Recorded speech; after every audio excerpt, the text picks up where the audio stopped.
Yes, good morning once again. This morning, we'll briefly talk about the topic risk and uncertainty. So I forwarded a video of the normal classes to a platform for, for those that don't have period background of this topic to watch and know what it entails.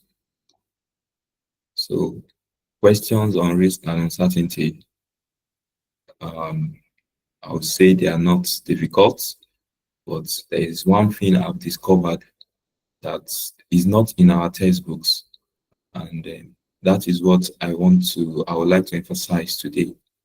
Like especially on the question of the local football club. Over time, over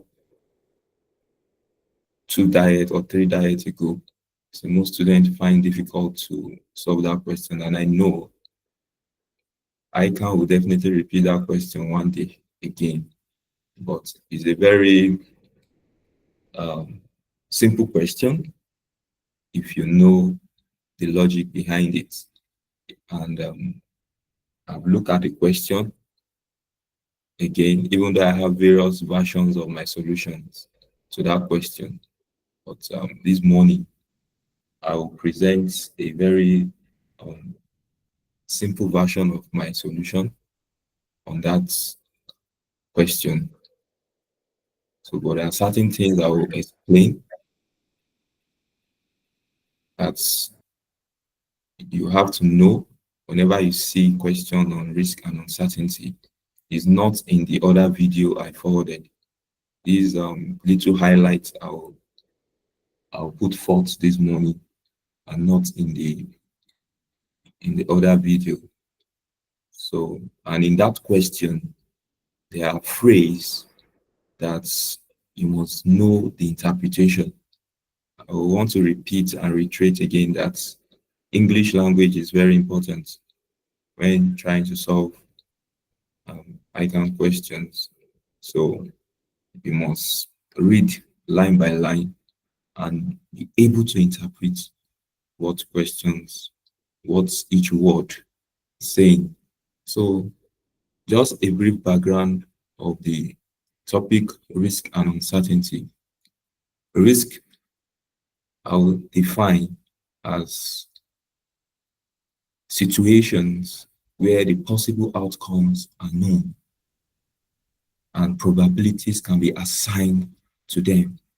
Now, when you are engaging in a risk, it means that there is a probability of you winning or losing.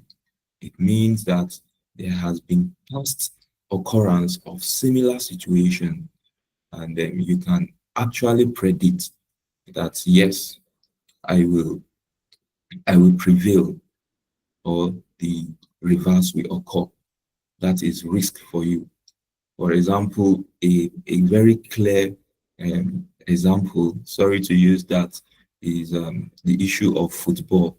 Yes, that the probability of Man U winning Arsenal might be might be 0.5. That is uncertain. The probability of Arsenal overcoming Man U can be 1. That is a prediction now. Now, how do you come about that? In football, there's what they call head to head. Sorry, I'm not a football fan. I just follow them on Facebook and know what is happening. I don't have time to watch football. But in order not to be left outside what is happening, so once in a while, I I follow on Facebook and see what they are saying. So the in football, there's what they call head to head. That is past occurrence. That is maybe Arsenal, how many times Arsenal have played with Man U, and how many times winning have occurred between them. Yes, these are past events. So on this premise, you can now make a prediction. So for those that do betting, when they put their money, they are taking risk. So the probability of Arsenal winning Man U There's what they call odd. Yes, it's what they call odd. That the odd is high, the odd is low, things like that. So probability of Arsenal winning Man U, when you predict, you are predicting based on the fact that you have past record. So you are taking risk. So risk refers to situation where the possible outcomes are known and probabilities can be assigned to them. For example, most of you play Ludo. Yes. So in a dice game, you know the outcomes. When you throw a die up, you know the outcome. Guys, the outcome can range between 1 to 6, and each has a probability of 1 over 6. So also, when you want to invest, you may know there is 20% chance of losing your money and 80% chance of gaining. There's a question I discovered some people post on the platform. A question,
Hello, good morning, sir.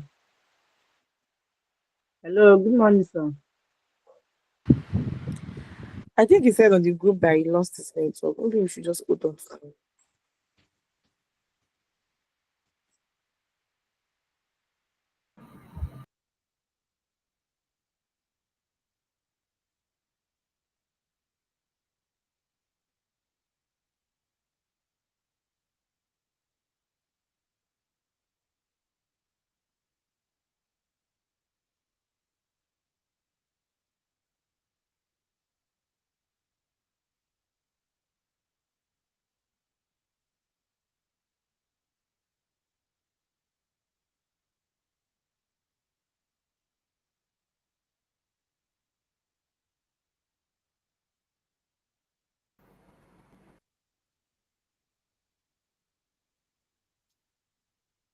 Hello, can you hear me?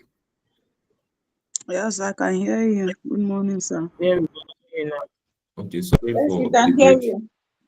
All right, sorry, lost connection. So I've explained what risk is all about. So talking about uncertainty.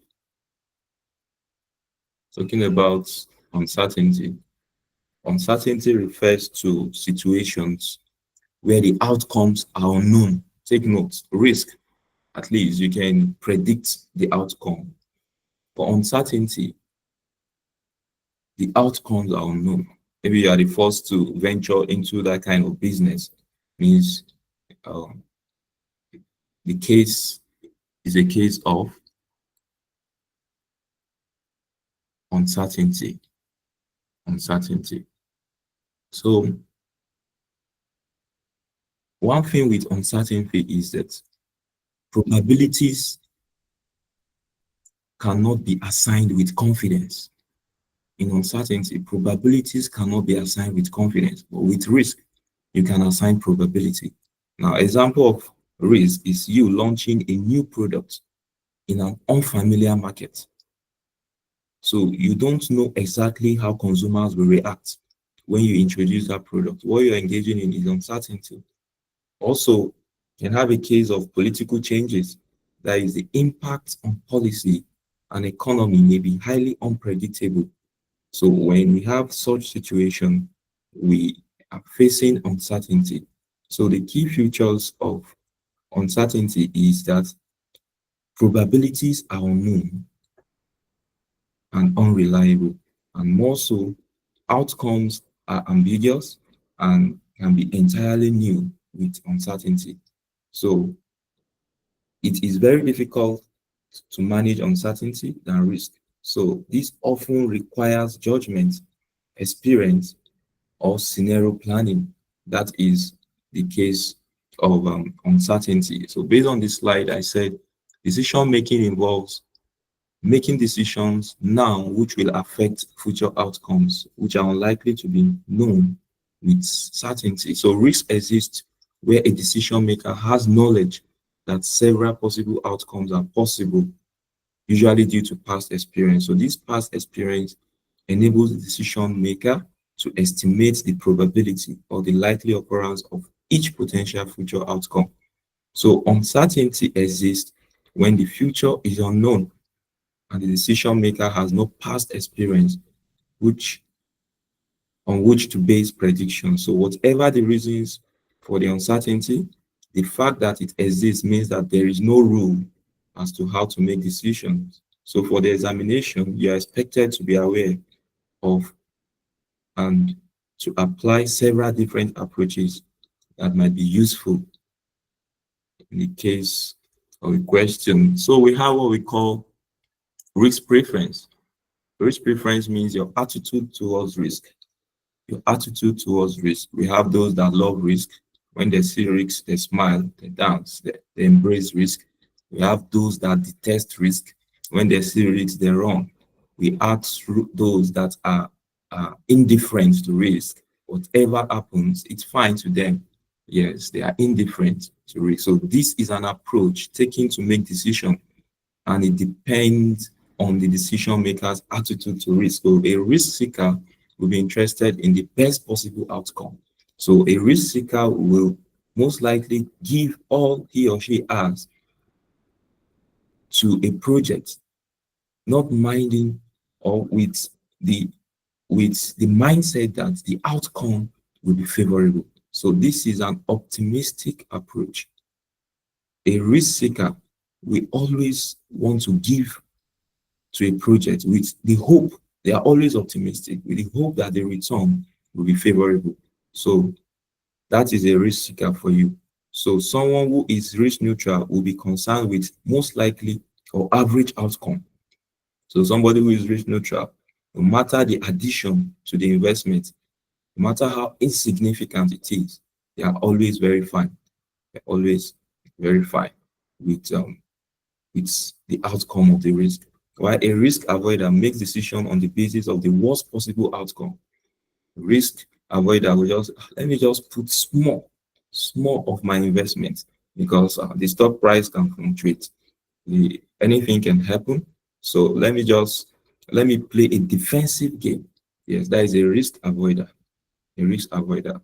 They don't embrace risk as much. It's very difficult to convince them to take risk because some of them, due to past experience and unlimited resources at their disposal, might not want to risk that little resource and end up not having anything in return. So yes, talking about risk and uncertainty, there are various approach to evaluating risk. There are various approach to measure risk. And one of the approach is the use of average rate of return, the use of payback period, adjusted cost of capital, the use of expected value approach, mean variance analysis, and the use of sensitivity analysis, simulation technique, decision tree analysis, certainty equivalent approach, and the rest of it. What the subject matter of this class is to see how we can analyze risk using triple assessment method. And when I talk about the triple assessment method, I'm referring to the issue of maximas, maximum, and minimas regret. Maximas, maximum, and minimas regret. Now, please, you can put down or take down notes. So I think the Gemini is taking down the notes anyway. So, but it's better you have it handy to yourself. So, when we talk about maximas, Maximus.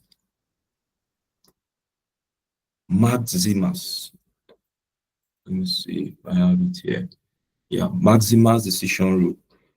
Maximus decision rule. What does this entail?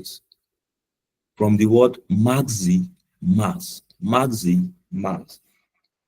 Take note, there are two words now. Trying to explain this in the form that there are two words. Maximax. Maximax, yes. What does this connote? It means you choosing maximum of the maximum. Choosing maximum of the maximum among range of possible outcomes. It means when you have options to make, you have a project A, B, C. Now, among project A, B, C, what are the highest expected return? If the highest expected return for project A under a situation of bad economic condition, under a situation of good economic condition, if the best return for project A is 100 and the best return for project B, likewise, under various economic condition is is um is 80, and for project C, the best outcome under C, project C is, let's say, 60. So you bring out all these best outcomes for each project. Now, out of this best outcome, which is the maximum among the various arrays of outcomes? So maximas involve selecting the alternatives that maximizes the maximum payoff achievable. That is maximus decision rule. When you want to make a decision, so among the various options you have, select the maximum. When you select the maximum, you now still filter among the maximum, which is the maximum. So that is choose maximum of the maximum. That is maximus. So this is suitable for an optimistic investor who wish to achieve the best result if the best happens. Yes, means you're giving out your all, hoping that the best will happen. Means you're optimistic that yes, it will yield a favorable outcome. So hence, Maximus decision rule suits such kind of fellow. So take note, maxi, max, it means maximum of what? Maximum. Maximum of maximum. Based on this slide, I said this is a decision rule based on the view that decision maker should select the course of action with the best possible payoff, such as the highest possible profit. So this approach is based on the view that decision makers should seek the highest return, assuming that events turn out in the best way possible. So the maximal decision rule can be described as a decision rule for the risk seeker. Yes, for the risk seeker. Now we have what we call the maximin. Maximin. Maximin. Sometimes students get confused with all this. So I'm trying to make it clear now. Maximus, the best among the best. Yes, so maximin now. These are two words again. Let me break it down. Maximin. Maximin. Maximin. It means in this word maximin, you have two words. I'm putting it that way. You have maximum, you have minimum. It means that you choosing the maximum of the minimum. Now, among range of possible outcomes, you choose the minimum. Among the minimum, you still have a maximum. Yes, among the minimum, which is the highest. So maximum is you choosing the maximum of the minimum. That is selecting the alternative that maximizes the minimum payoff achievable. That is maximum of minimum. Means if in project A, if the minimum value is 20, project B, the minimum value is 30, project C, the minimum value is 40. Out of this minimum value, which is the highest? Project C, 40. So that is maximum. Maximum of minimum. Maximum of minimum. That this decision rule is based on the view that decision maker will identify course of action with the highest expected return under the worst outcome. Yes, among the worst outcome, which is better. So the choice is based on trying to maximize the minimum possible profit. So this decision rule might be associated with a risk-averse decision maker. So also we have what we call the minimus regret. Minimus. Minimus regret. Minimus regret. What does this entail? The minimus regret. Minimus regret. This is the strategy that minimizes maximum regret. Yes, it is the strategy that minimizes that maximum regret is suitable for risk-averse investor. Now, among regrets, when we talk about regret, it means the opportunity costs of not getting the highest outcome among range of course of actions. For example, in project A, if the highest profit is 100, but the highest profit is not forthcoming, let's assume there's an opportunity cost of putting it off. You use the highest profit, you subtract the highest profit from every other possible outcomes. Now, the worst outcome among those options, you fish it out. Now, based on various projects, the worst outcome, that is the opportunity cost of not getting the highest outcome. What is the result? Is the minimalist regret. So regret is the opportunity loss through having made the wrong decision. Since you didn't make the you made the wrong decision, you lose the best profit. Since you lose the best profit, what is the minimum regret you have? What is the minimum regret you have? So for you to determine minimalist regret, you choose the maximum from each of the column. The maximum from each of the column. If you've watched the video I forwarded, I've explained all this. You choose the maximum from each of the column. Let me see if I have it here.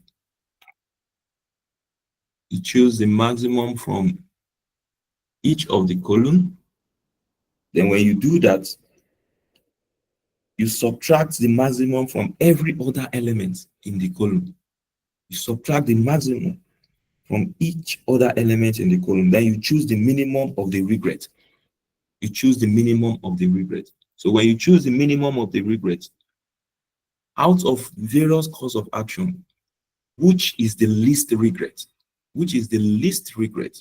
So that will be your minimalist regret. That will be your minimalist regret. Now, very quickly, what is a payoff table? What is a payoff table? When we talk about payoff table, what do we refer to? I want to quickly talk about this because in every question, you see prepare a payoff table. And even the question we'll be looking at will ask us to prepare a payoff table. What is a payoff table? It's a table that illustrates all possible profit or loss or possible outcome. So a payoff table can also be called profit table. Profit table. So it is a useful way to analyze range of possible outcome. Range of possible outcome. Now, when it comes to risk and uncertainty, how do you determine your profit? How do you determine your profit? I'm gradually delving into the question. But before we go ahead to read the question, I want to explain something so that when we read, we'll read with understanding. So now, to determine profit in risk and uncertainty, anytime you see any question on risk and uncertainty, prepare payoff table. What do you do?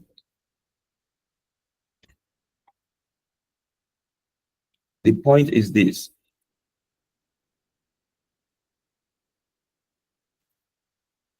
Determination of profits or loss. Now, how do you determine profit? How do you determine profit? Profit is equal to what? Profit is equal to total revenue minus what? Or let me put it this way. Total revenue, yes. Let me say plus scrap value. Scrap value, yes. So scrap value minus the total fixed costs minus total variable costs minus costs incurred. Cost incurred on disposal. Cost incurred on disposal. So this is how you determine your profit. Now, when we talk about revenue, total revenue, what are the elements of total revenue? Total revenue. Please, this concept, even beyond risk and uncertainty, as you approach the exams, you need to break down questions in this order, because you see questions that requires you to determine revenue, and sometimes they will give you the value of revenue in units. They'll give you units, they'll give you selling price. So you must be able to break questions down in in this order. So the value of total revenue or the component of total revenue is what? How do you determine total revenue? It is your price multiplied by what? By quantity. By quantity. Price multiplied by quantity. Also, when we talk about total variable cost, total variable cost, total variable cost. I'm not talking about fixed cost because fixed cost will always be in lump sum. Total variable cost. Total variable cost. How do you determine that too? It will be variable cost per unit, variable cost per unit, multiplied by what? By unit. Yes, by unit supply or unit produced, whichever. Yes. So now, this is a breakdown. Now, what is scrap value? When we talk about scrap value, why is scrap value coming here? Why is scrap value coming here? You know, sometimes when you produce goods and you didn't sell everything, you can decide to sell the value or the good at a scrap value. That scrap value is an income below the actual selling price. Is an income below the actual selling price. Now, why is cost incurred on disposal coming here? Cost incurred on disposal. Sometimes some of the goods we produce, if they expire and they are harmful to the environment, you need to incur cost to dispose them. You need to incur cost to give to scavengers. You need to incur cost to burn them. So that cost incurred on disposal is an expense and you need to less it. This concept is in relevant costing. Relevant costing. So when you are solving relevant costing and you see cost incurred on disposal, it is a burden on the organization, not an income. Take note of that. Students used to make that mistake when they see cost incurred in disposing the asset, since it does not have any useful, it is no longer useful in any division of the organization. That cost is a burden to the organization, not an income. Take note of that. If you watch one of the videos on relevant costing that we treated during the normal classes, one of the assignments I gave on Mr. Smith, yes, Mr. Smith, yes, there is a word there, cost on disposal. Students were misinterpreting that word. So anytime you see cost incurred on disposal, is not an income to you, but a burden, and which is an expense. So scrap value, you all know that you are doing CR, you've done I said CR, you're doing FR, but you do CR soon. Come by grace of God next diet, but it has been changed to SBR. So if you're doing FR, you should know what scrap value is all about. Even from your normal secondary school days, you should have known that scrap value is the estimated value that an asset will have at the end of its useful life when it is no longer usable for its original purpose and is to be sold or disposed of. So another word for scrap value is what? Is residual value or salvage value. So the point is this: for risk and uncertainty, how do you determine your profit? The total revenue plus scrap value minus total fixed cost minus total variable cost minus cost incurred on disposal. Where these variables are available, where they are not available, you work with what is given in the question. You work with what is given in the question. Take note of this. Take note of this. Yes, let's now see the question. Let's now go straight to that question. Let's see. Let me change what I'm sharing.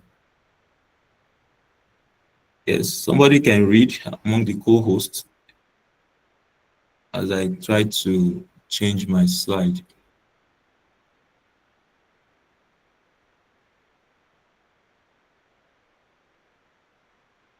The question on local football club.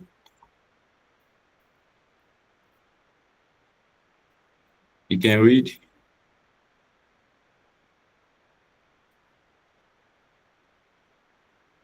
Anybody there? Chikodili.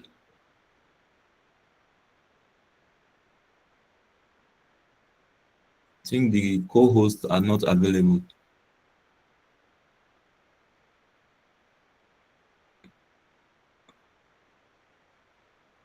Okay, sorry, let me just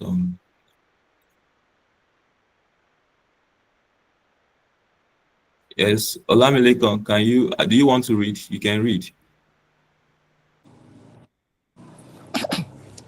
The local football club has asked for your advice on the number of programs that should be printed for each game.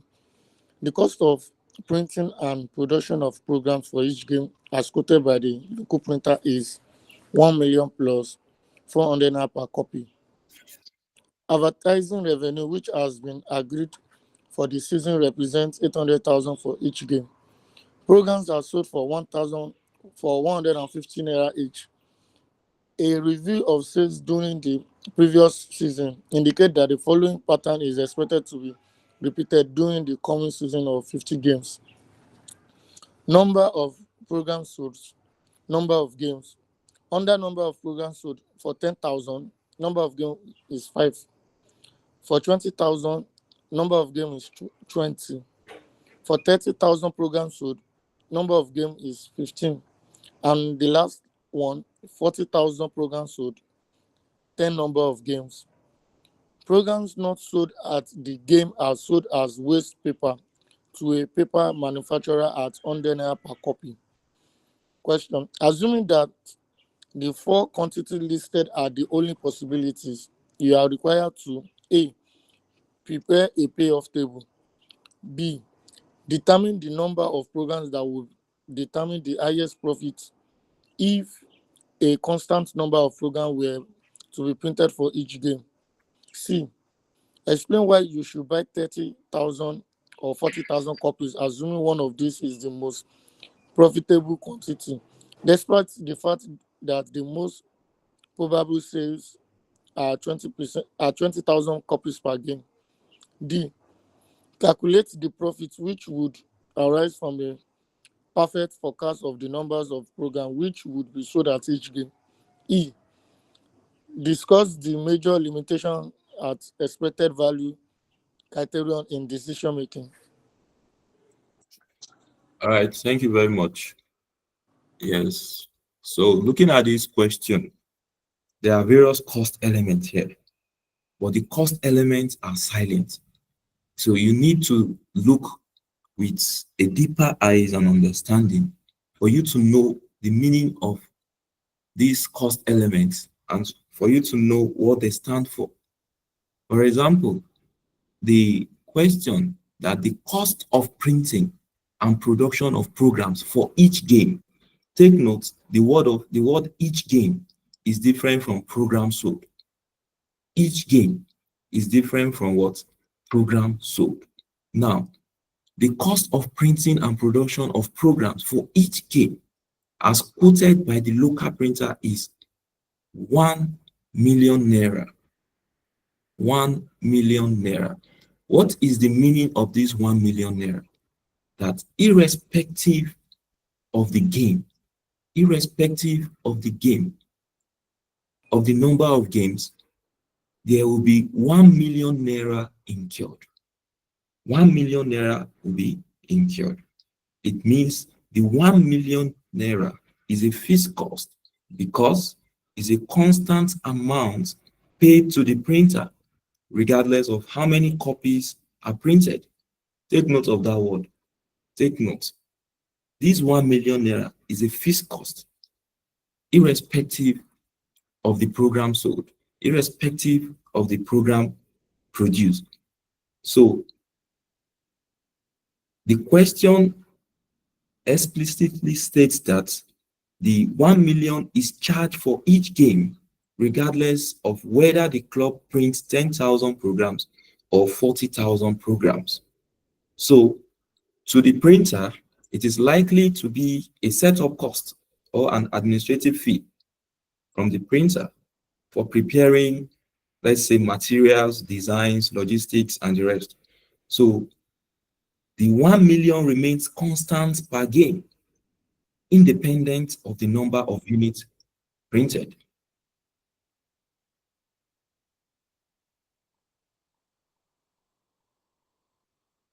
So please, that 1 million naira, that the cost of printing and production of programs for each game, as quoted by the local printer, is what? 1 million. Then I say plus 400 naira per copy. What is the interpretation of this 400 naira per copy? The 400 naira per copy. Variable cost. Very good. Variable cost. Variable cost. Yes, it's variable cost because it varies with the number of programs. Yes, that will be produced. That is the variable cost. Variable cost. Now, there is something again that is constant, irrespective of the number of programs. That's advertising revenue, which has been agreed for the season, represents 800,000 for each game. Advertising revenue for the season, it has been agreed for the season, not based on programs. Yes, it has been agreed for the season. So the advertising revenue is a guaranteed revenue, irrespective of the number of programs sold. Now, advertising revenue, 800,000 for each game, is agreed for the season. This phrase now, the phrase agreed for the season, suggests that contracts with advertisers have already been signed. So committing them to pay 800,000 per game. That is the interpretation of that. So it is not linked to sales performance. That is how many programs are sold. No, it is not linked to it. Since advertisers are paying for visibility or brand presence in the program, maybe there's a page for them to advertise. That has been agreed. So the club will always receive a full amount, whether 10,000 program is printed, or 40,000 copies are sold. So the 800,000 is guaranteed income per game.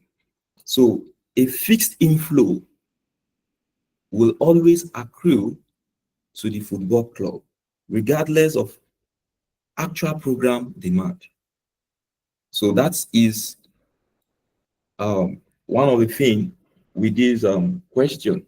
So based on the question, let me just do a quick summary of the whole write-up. This question is a decision problem. The football club is trying to decide how many programs to print for each game in a 50-game season. So the cost structure is this. The cost structure in this question. The fixed cost per game. Please take notes. Take notes. The fixed cost per game is 1 million.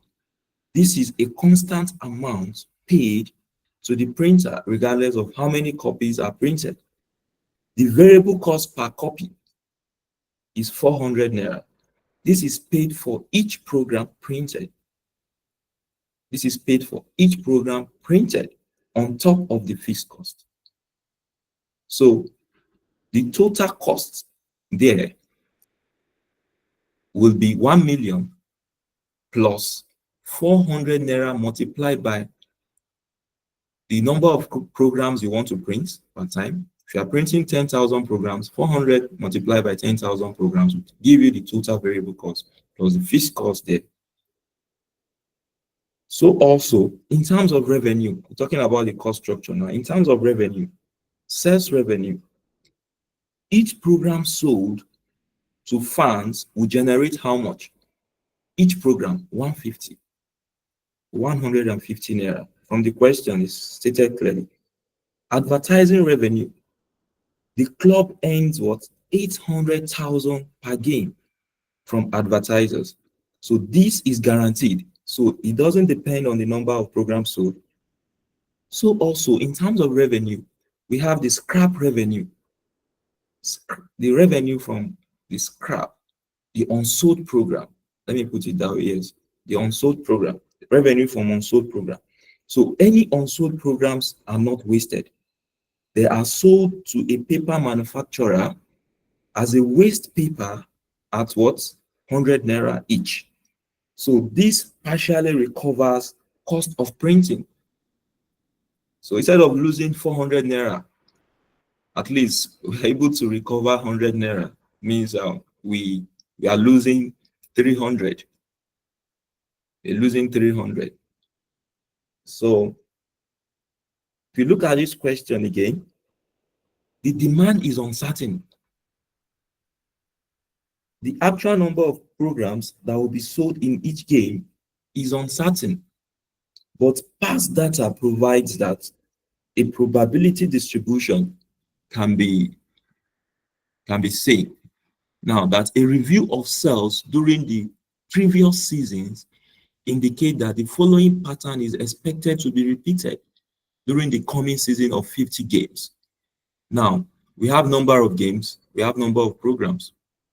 Now, there's a probability game here that if we should have 5 games, what is the probability of which selling 10,000? If we should have 20 games. So how do you determine the probability at this point?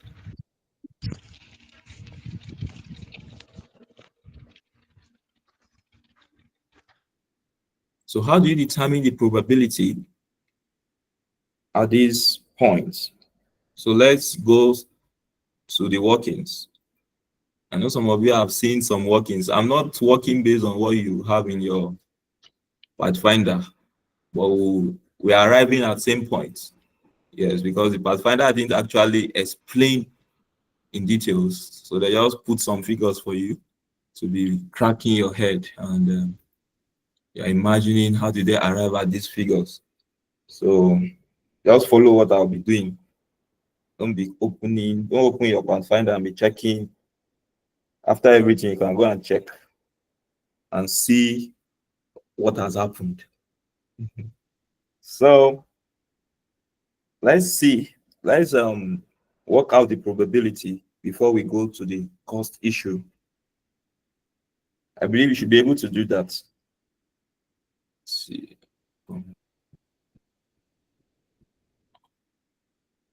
Probability.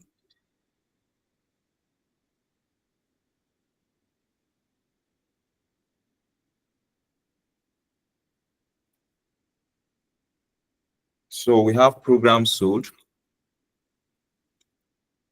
Now, some people don't know how to get that because it was not shown in the Pathfinder. Number of games. If you have a question, just type it there. I'm not looking at I'm on my raw sheet, so I'm not seeing you. Probability.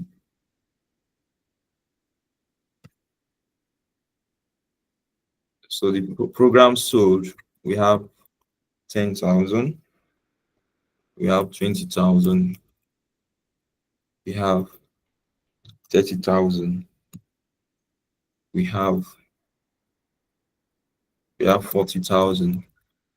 The number of games, we have 5 games. We have what? We have 20 games, we have 15 games, and we have 10 games. The total number of games give us what?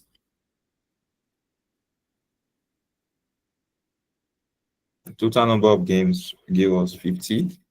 So the probability of we selling 10,000 programs will be what? Will be 5 divided by 50. Should give us what? 0.1. Probability of we selling 20,000 programs will be what? 20 divided by what? 50 will give us what? 0.4. Probability of we selling 30,000 programs will be 15 divided by what? By 50. We have, please confirm, because can be some, these will be 10 divided by 50. We have 0.2. When you add everything, this is you should have 1. Yes, when you add everything, you should have 1. So that is that for that. So what does this connote? This tells us that demand can vary significantly and there is risk of overproduction. Yes, when there is overproduction, it means there will be programs that will be unsold. So, and these, Sir, please, we are not seeing your screen. We not see the working. Everybody in the class. okay, sorry about that, please. Sorry about that.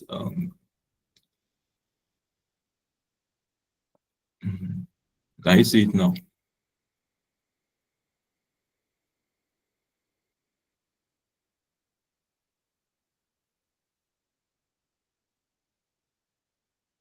So can you see it now, please?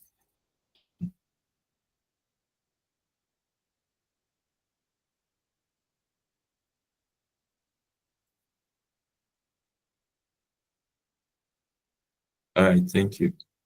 Sorry about that. I didn't change my slide to my co-host should have informed me so that and sometimes I'll be carried away by doing the talking. All right. So the question is telling us to do what? I should prepare payoff table, right? Let's see what to do now. To prepare payoff table, we compute profit per game. We compute profit per game to prepare payoff table. You know, I earlier defined payoff table as a table that illustrates all possible profit or loss. That it can also be called profit table. That is a payoff table.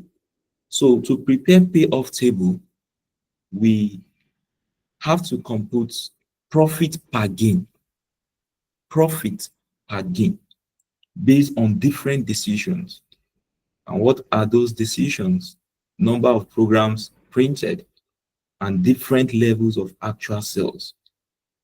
Different level of actual sales.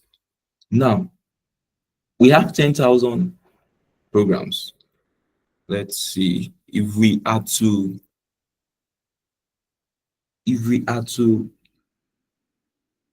produce 10,000 programs and sell 10,000 programs, what will happen? What will happen? Let's see. Let's see how to present this now. Yes. Yes. Print 10,000 program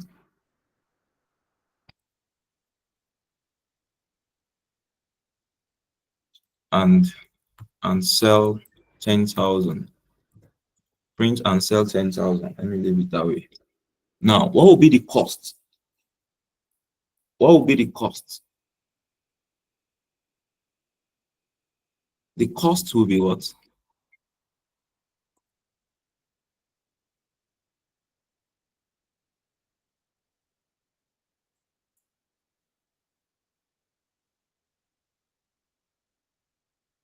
The cost will be what?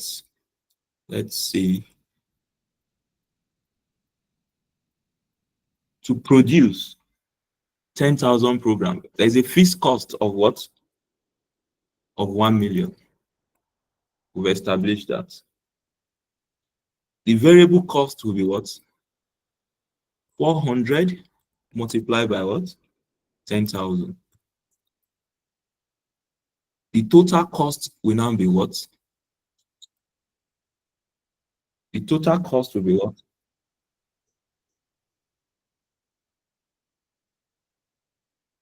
The total cost will be what?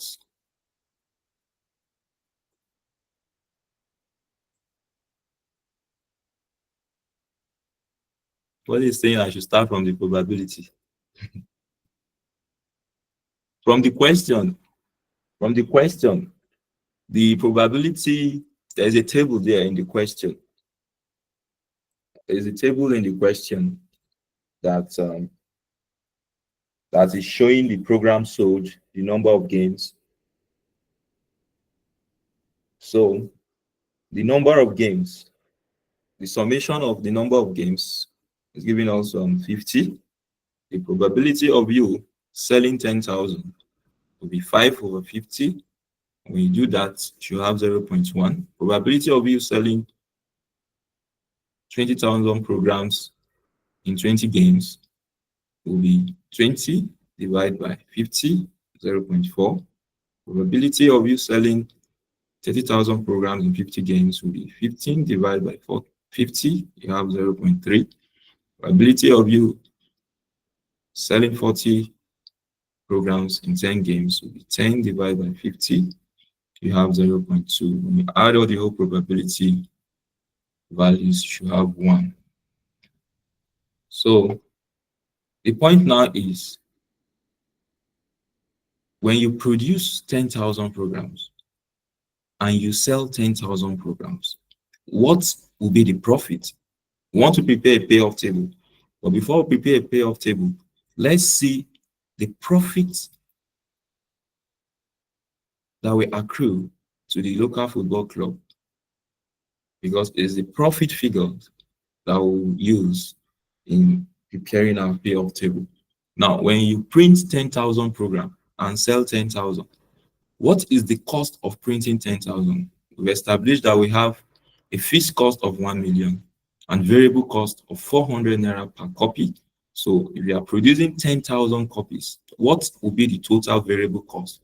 It will be what? And put this in brackets. Word condition. It will be what? 400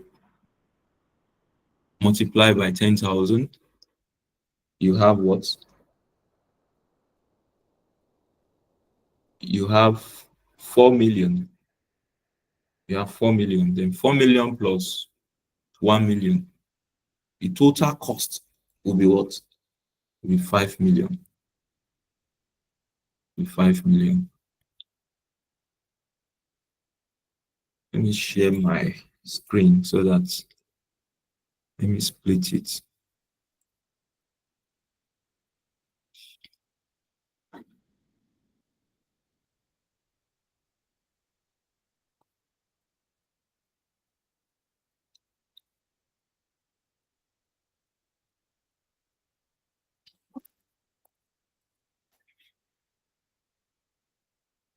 Faith, please write down your message, your question, please. Or if you're not asking question, please bring down your hand.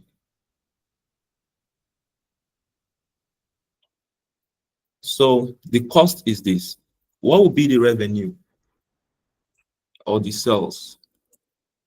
The sales will be equal to what?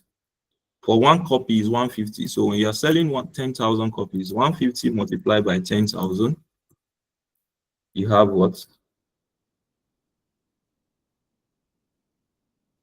You're going to have 1,500,000. 1,500,000. That is the cost of selling, or the revenue when you sell 10,000. What other cost do we have there? Or revenue do we have? Beg your pardon. It's scrap. But the value of scrap is 0 because everything produced was sold. Let me put it there, 0. That 0 is for scrap. Which other revenue do we have? Advertising revenue of what? Of 800,000. This is constant. Whatever you produce, you will definitely get this revenue. It's a guaranteed revenue. So you have what? You're going to have what? In total, you should have 2,300,000. should have 2,300,000. 2,300,000. Now, looking at these now, are we making profit or loss? Are we making profit or loss? So looking at this, profit or loss, our sales, our revenue, less cost will give us what? For this, the revenue is 2,300,000. The cost is what? Incurred. It's 5 million. At this point, it's very clear that we're making a loss of what? 2,700,000. 2,700,000.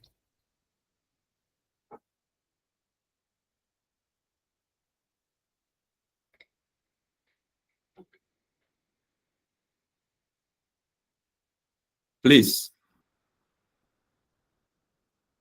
always listen to my explanation so that when I ask questions, you will not ask questions of what I've explained earlier.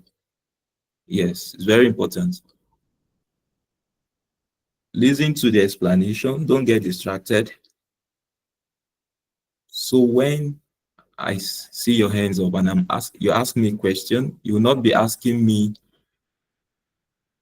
what I've explained before.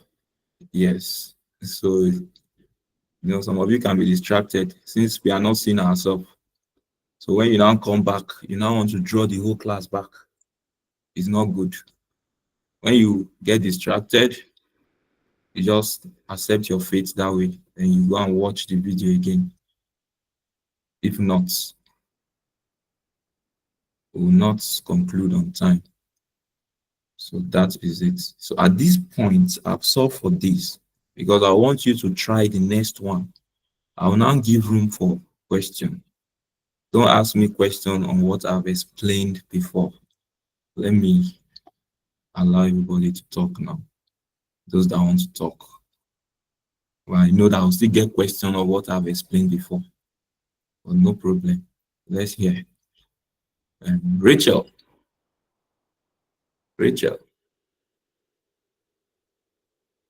Rachel, I can see your hands up.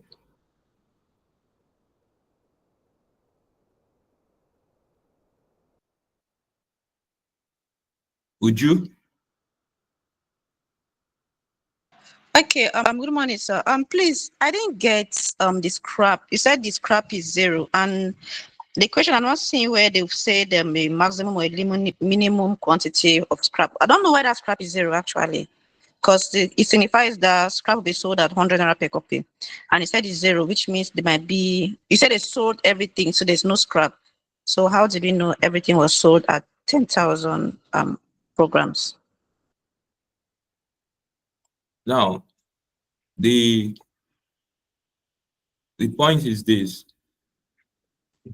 In preparing a payoff table, the course of action is that we printed 10,000 programs. The possibility, these are possibilities, and we're trying to see the profits that emanate from these various possibilities, from the various course of action. So we are now saying that this is a case now of we having 10,000 programs. If we have 10,000 programs and we sell 10,000 programs, what will be the profit? We'll still move again to a point when we have 20,000 programs. When we have 20,000 programs and the demand is 10,000 programs, what will be the profit? It will not be stated to you. Once you are asked to prepare payoff table, you should know that there are two things involved. The printing, that is the supply you have, and the demand. Printing and the and the sales. So in that case, your payoff table, we have two axes, the vertical and the horizontal. But I don't want to present that now. I want to show my workings first. So how do I know that we sold everything? Now, these are probabilities. These are possibilities. Okay, that's should, in case we have 10,000 programs and we decided to sell everything, what will be the profit or loss? We will now still move again based on the various scenarios given in the question. 20,000. If we have 20,000 programs and we sell 10,000, what will be the profit? If we have 20,000 programs and we sell the whole 20, what will be the profit or loss? We'll still move again to the next value given to us in the question, 30. Now, if we have 30,000 programs and we are to sell 10,000, what will be the profit and what will be the scrap value? Because when we are having 30 or 20 and we are selling 10,000, it means we will have scrap value of to the tune of 100 multiplied by 10,000, the value that we didn't sell. Yes. So also, when we move to 40, we will now analyze again. If we should sell 10 out of 40, what will be the revenue? If we should sell 20 out of 40, what will be the revenue? And what will be the cost? Compare, you get your profit. When we move again, out of 40, you're able to sell 30. What will be your profit? And when you have 40 and you sell 40, what will be your profit? So just follow, you get it. But the point is this: when you have 10, 10 is the least value you will have in the question. So it is assumed that we start with 10. And when we have 10 and we sell 10, what is the profit? Now you can have 10 and you have a demand of 20. What will still be your profit? It will still be the profit of 10, because you cannot give out what you don't have. Now you can have a demand of 30, but what you have in your stock is what? Is 10. It means you cannot give out extra 20 because you don't have it. You can have a demand of 40, but what you have in your store is 10. It means you cannot give extra 30,000 programs that you don't have. The sales will still be what? Will still be the value of 10,000, which is 27. So I don't know if this is clear by you. Yes, perfectly clear. I perfectly understand. Thank you. So now, if this is clear,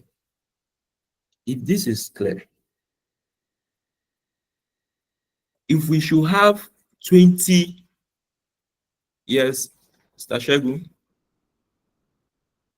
very fast, Mr. Shegun, Dorcas, I think this Good will morning, sir.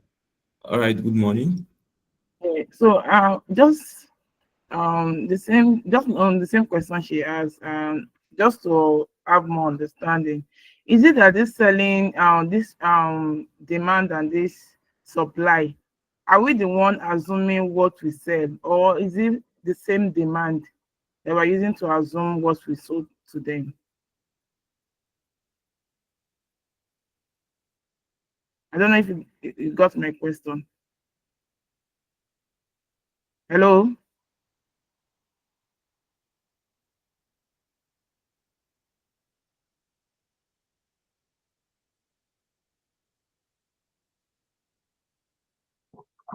Hello, Madam Dorcas. I think our tutor is coming, but if I understand your question very well, once we have that scenario, maybe the program, so they have to assume we have to print before we can sell. So in a situation whereby we printed 10, we can only sell 10. So if we print 20 and they ask for 10, we'll sell 10 and sell the remaining one scrap. So once they give us one, they will only give us one. you are the one who use the figure they give you to agree what the outcome, what you are supposed to print. Just like if your demand, you use your number of demand to guess what you are to supply. So they will give us number of demand. So you are the one that will now work in line with that number of demand to get what you are expected to supply. Okay, so we have to work with what we have, what we produce. So that means we'll be selling to them what we produce. Yes, it's what they demanded. So on that note, you have to be giving it in a particular by demanded for 10,000 and you produce 10,000, you will sell everything to them. But paraventure on another day, you produce 20,000. You demanded for 10,000. You will only sell the one they demanded. The remaining one, it's either you sell it as scrap. Or if there is no option for scrap, let's say, okay, there is option for scrap in this question now. The remaining 10,000, you will sell it as scrap because your supply is more than your demand. But in the situation where your supply and your demand tally, you sell everything. But if you have lesser supply than your demand, you can only sell what you produce. You can't sell more than what you produce. So that is just the logic. But, no, sorry, but I'm not saying where they told us that they requested for 10,000. Sorry, maybe I'm the one that is not getting it. That is probability now. Look at That's probability. number of We program are All trying right. to. codes, Thank you very much. 10,000. Mr. Uh, Tope, all right, Mr. I'm Tope, back. good morning, sir. Thank you. Mr. Tope, I'm good back. morning, sir. Good Good morning, morning. sir, Mr. Tope. Good morning, Okay, ma. sir, my question is based on we are printing 10 games, 10 programs, and sell 10 programs. But they said that number of games is 5 for that 10. I thought we will multiply 10 by 5 No, to get our revenue because number of games we no, sold ma. 10,000 games, and the number of games is 5. No, the number of games is the probability, the probability of the possibility of the occurrence of those cells. The point is this, man. The 10,000 is not a guarantee that you will sell everything during these games. So these games, this number of games you are seeing is possibility. Is possibility. Is not that 5 number of games multiplied by 10,000 to get your revenue. If you look at the question, the components of your revenue are given, and it is not based on the number of games. It is based on the number of programs that you have to sell. So this number of games put there is just there to get one confused. It is for you to estimate your probability, the possibility of you selling these programs. You understand? In the course of this game. Now, the question that erupted before my network got punctuated, that you are not seeing where 10,000 program is stated that will be sold. Now, the point is this: when you want to make profit, I clearly stated that the payoff table is a table that shows the possibility or the likelihood of profit that will occur. Now, for you to make profit, what will you do? How do you determine your profit? The number of programs you have at your store is what? Is 10,000. The number of demand you have from external customer is what? Is 10. So it's a game of we're just looking at course of action or courses of actions based on different possibilities. based on different possibilities. So that is why, for now, this is still a working to show that when you have 10,000 programs in your store or to be given out and you sell the whole 10,000, what will be your profit or loss? So just follow and you see in the question, they will not tell you that this is 10,000, you sell 10,000. You infer that by yourself. That is why I put that video there yesterday that we should watch. So it will not be stated that they sell 10,000 and the whole 10,000 was this. It's different courses of action that the least value now, the least value is 10,000 programs. And when you sell 10,000 programs, what will be the profit? What will be the profit or loss? You proceed when you sell 20,000 programs. You have 20,000 programs and you sell 10,000. What will be the profit? You have 20,000 programs and you sell 20, the whole 20. What will be the profit or loss? And you have 30,000 requests, but in your store, you're just having 20,000. What will be your profit or loss? So just follow. When we present the entire payout table, I think to be much more clearer. So now, when you print 20,000, when you print 20,000 and you sell that 20,000, what will happen? Well, let me just show this one before I ask you to do one more, to do the next one. Let me show this. When you print 20,000, when you print 20,000, what will happen at this point? What will happen? The cost will be what? The cost element will be what? We have a constant cost value of 1 million plus what? 400 multiplied by what? 20,000. So the total cost here will be what? The total cost here 9 million. will be 9 million. Now, the point now here is, since this is the maximum we have, we start. If we should sell 10,000, if you should sell 10,000 out of these 20,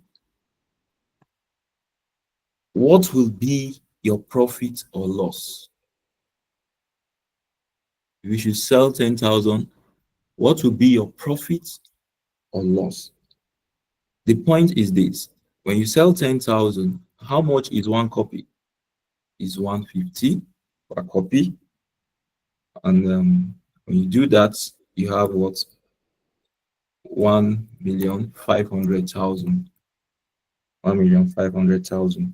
Now, the 10 that you didn't sell, based on 10,000 cost of action, will become scrap. How much are you paying or are you getting as the scrap value? Is 100. 100 multiplied by that 10,000 will give us what? Should give us 1 million. Should give us 1 million. Please take note of that. Take note of that. I don't want to do the working to be rough. That is why I don't want to put 10,000 multiplied by 10 to get 1 million. I'm just writing the 1 million direct. Now, which other revenue do we have? We have 800,000, which is a guaranteed revenue. The cost of producing the 20,000 programs, but we only have our opportunity to sell 10,000 is what? The cost of production is what? Is 9 million. 9 million. Now, when you do plus and minus, are we going to have profit or loss? Loss. We're going to have loss to the tune of what? 9 million minus 3,300,000. So Five we are having loss of 5,700,000. 5,700,000. So, fine. When we sell 20,000, when we sell 20,000 now, the revenue will be what? Will be 20,000. The revenue will be 20,000. 20,000 multiplied by what? 150. We have it as what? Should have it as 3 million. 3 million. Now, since we are selling the whole 20,000 we have, are we going to have scrap value, income? No. No. So No, we have sir. it as the additional guaranteed revenue, which is constant, is 800,000 minus the costs, which is 9 million.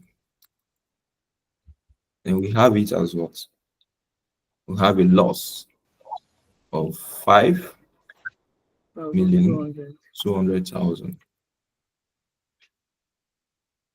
So, when we start preparing our payoff table, we'll still have a case where the point is we have a demand of, let's say, we have a demand of 30,000, but we don't have that 30,000. Our loss will still be what? We can only sell 20,000 still at that point. So our loss will still be what? 5,200. 5,200,000. So I'm just showing you this so that when we start preparing the payoff table, you know that is how it's supposed to be. So when you have a request of 40,000 too, and you only have 20,000, what will your profit or loss be? It will be what? It will still be what? Minus 5,200,000. Take note of that, because you cannot give what you don't have. So for when we print 30,000 now, I want everybody to solve this using the approach up there. Print 30,000. When you print 30,000, what will be your possible profit or loss? What will be your possible profit or loss? So I'm leaving this on the screen so everybody solve, and let me get the answers.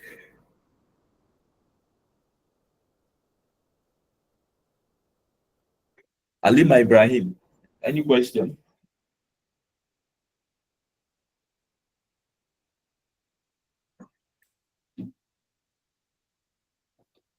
Halima Ibrahim, any question? Hi, sorry, good morning. Thank you very much. But sir, sorry, I didn't get this. We have sell. I guess I'm confused at that side. And let me know why you're confused.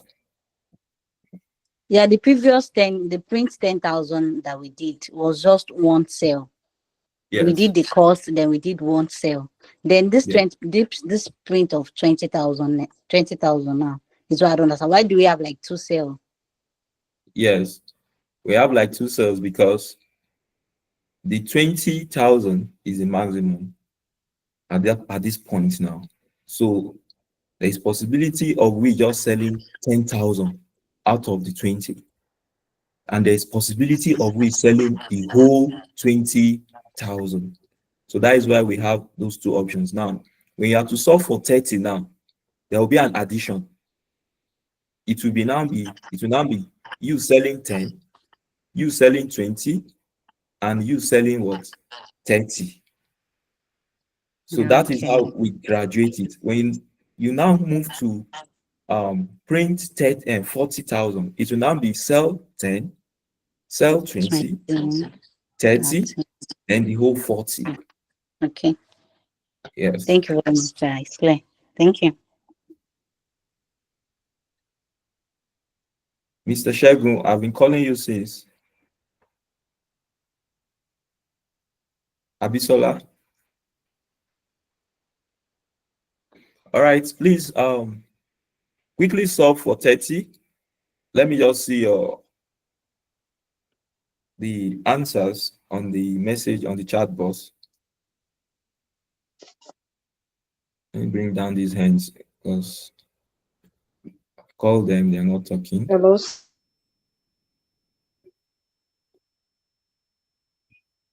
Sorry.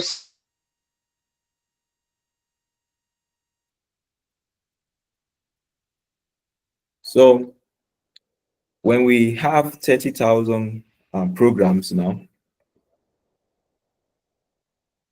what will be our profit or loss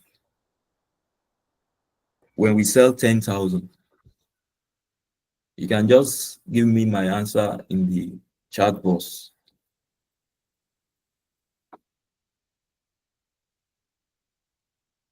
And give me the answer in the chat box.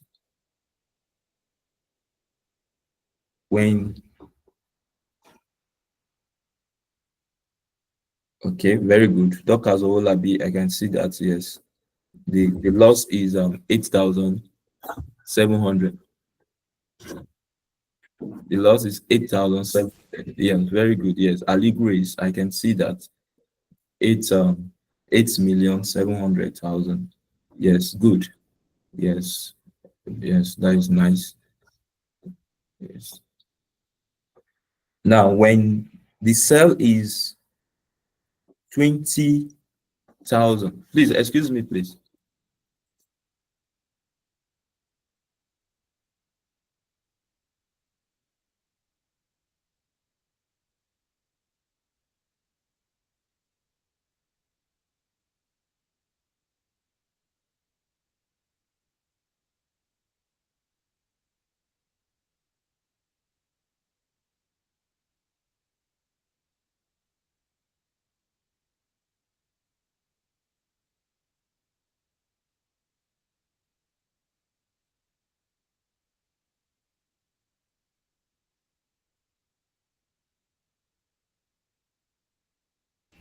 So now for 20,000, when we have 30,000 prints and you sell 20,000, okay. All right, I can see right answers there. 87, yes, correct. Maruf Bamidele, that is correct. Yes, it's fine. Azuro Ngosi, that is correct. Yes, yes, it is correct. Yes. So yes, it's fine. Right. So it's fine. It's so let's now let me just show it on the platform on the slide now for those that might not have gotten it there. So the cost is this.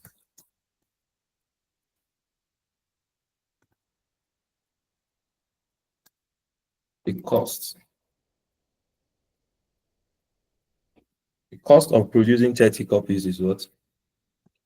Is one of the fixed costs is 1 million plus the variable cost of 400 multiplied by what? By 30,000 programs. By 30,000 programs. So overall, when you do this, you're going to have what? 13 million. Now, at this point now, the possibility of you selling 10,000 out of 30,000 programs will be what? Will be what? So we have it as this, and you sell 10,000 for 150 per program. You have 1,500,000. I want to show the workings. I think I've shown the workings before. Then the since you are just selling 10 out of 30, you have scrap unsold of 20,000. 20,000 multiplied by 100 should have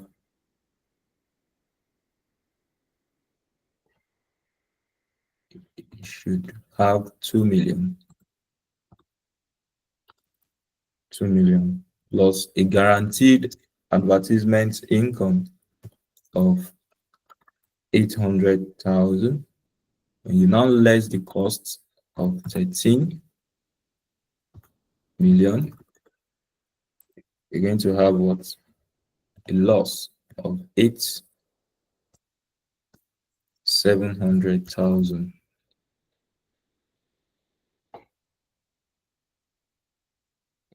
So now when you sell 20 now, you sell 20,000, when you sell 20,000 now,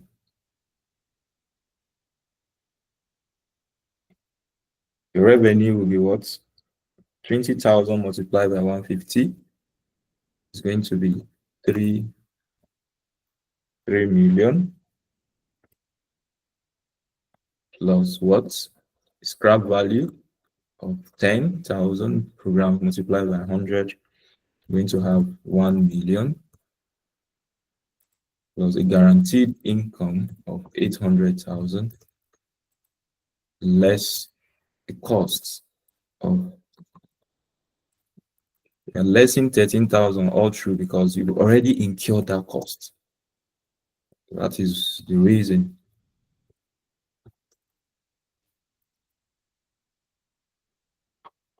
So when you have 30 and you sell 30, the whole of 30, what will happen? That is 150 times 30,000 programs. And that should be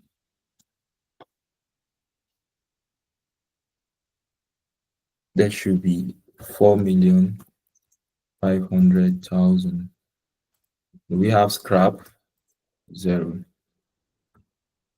plus a guaranteed revenue of 800,000 less the costs 13 million. You have what? You have minus. So if you are to, there's possibility of you selling 40,000 programs, but you don't have it. You still have a loss of what? Of 7,700,000. 7,700,000.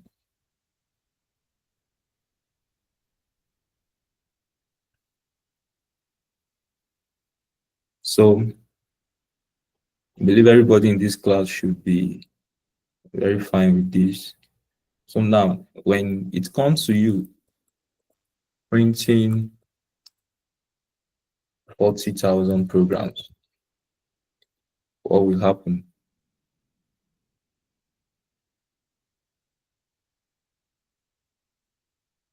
The cost will be what?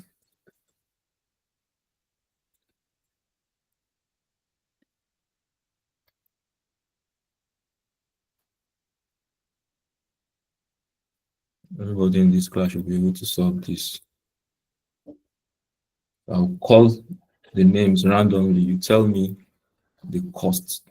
Somebody will tell me the cost. Tell me the costs now.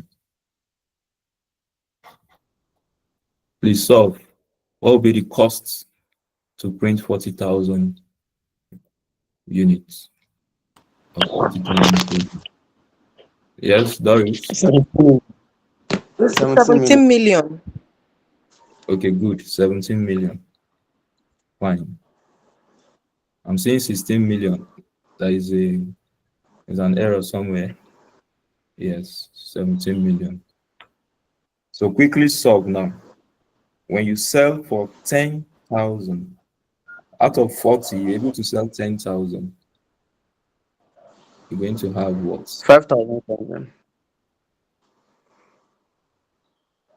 Okay. So what will now be the profit or loss? How many were we able to sell? 11,200. Yeah, 11,700. Thank you. So let's so you can see the breakdown of the question, and this is the major part in that question where it's not clear in the solution in the Pathfinder, and it's been serious headache. So this is the breakdown, and that is how it is. So 400 multiplied by 40,000.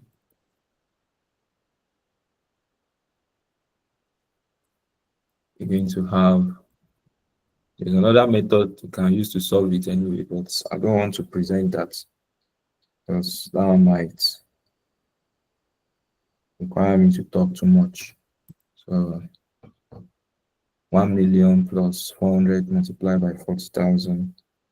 So we have this to be 17 million. 17 million. So now, top these, you sell 10,000. The income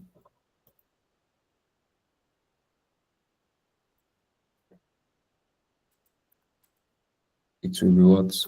1,500,000 plus the scrap of 3 million plus the guaranteed income of 800,000 less the cost of production. We have it as what? Minus 11,700,000. When you sell 20,000 out of 40, the revenue will be what? 20 times 150, you have 3 million.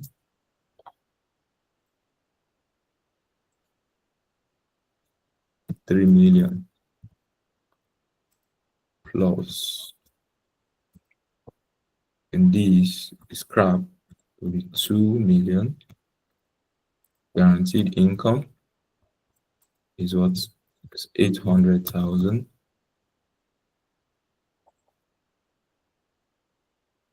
800,000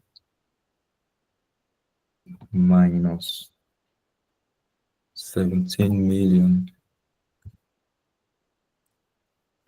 So we have a loss of what? Minus 11,200,000. And we selling 30,000. Sell 30,000 is equal to what? Out of 40 should be 150 multiplied by 30. You have it as 4,500,000 plus the scrap value to the tune of 10,000 multiplied by 100. We have it as 1 million.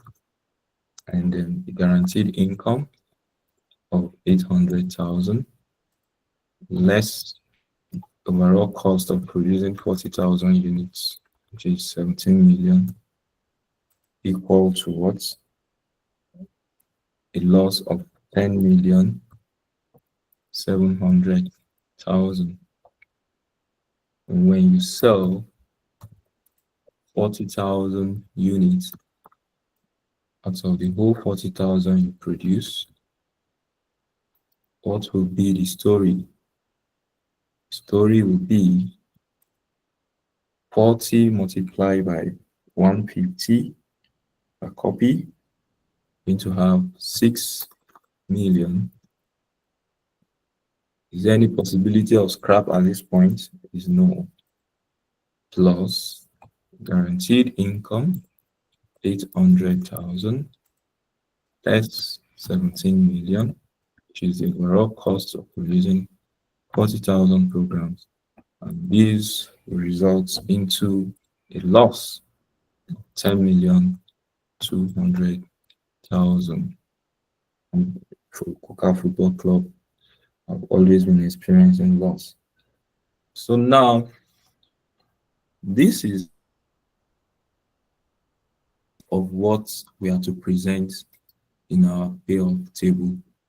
So now, going to my payoff table now. So this, everything here we've done here is just for us to present in our payoff table. Now, how do we do that? The payoff table, we have four, okay. Right, so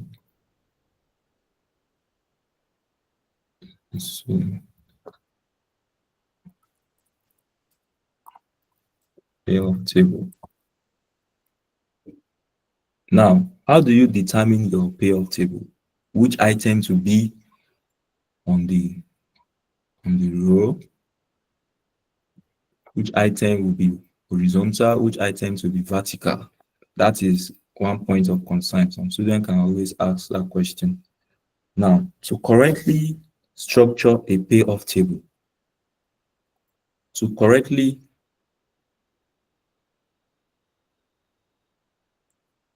because I'm explaining, somebody is asking, are we to solve this in less than 30 minutes? It's because I'm explaining. That's why it's taking us long. If you know what to do, you would have finished all this now within the space of 30 minutes. Yes. So, but if I'm too fast, if I finish it within the space of 40 minutes, most of us will not get. It's better I move gradually. So to correctly structure a payoff table, we need to distinguish between what we call controllable factors. That is your decision now. Your decision, controllable factor. That is what decision you want to make. Now, so in this question now, the decision maker is the football club and can choose between the number of programs, that they can likely produce. Now, we have what we call the uncontrollable outcomes. That is the state of nature. That is what might happen in the environment. This is beyond the decision maker's control. In this case now, in this question, the decision variable is how many programs to print per game. This can be determined by the football club. So these will go to the vertical column. Why the state of nature, the demand that you don't have control over. You don't know what quantity can be demanded. You don't have control over it. So that will be on the horizontal axis. So that is how to present this. So we have, let me say, sold. Okay, let me do it this way. Let me bring it here. Let me say sold. And let me have these as printed. Let me say printed. Now, You are likely to have to print 10,000 programs. You are likely let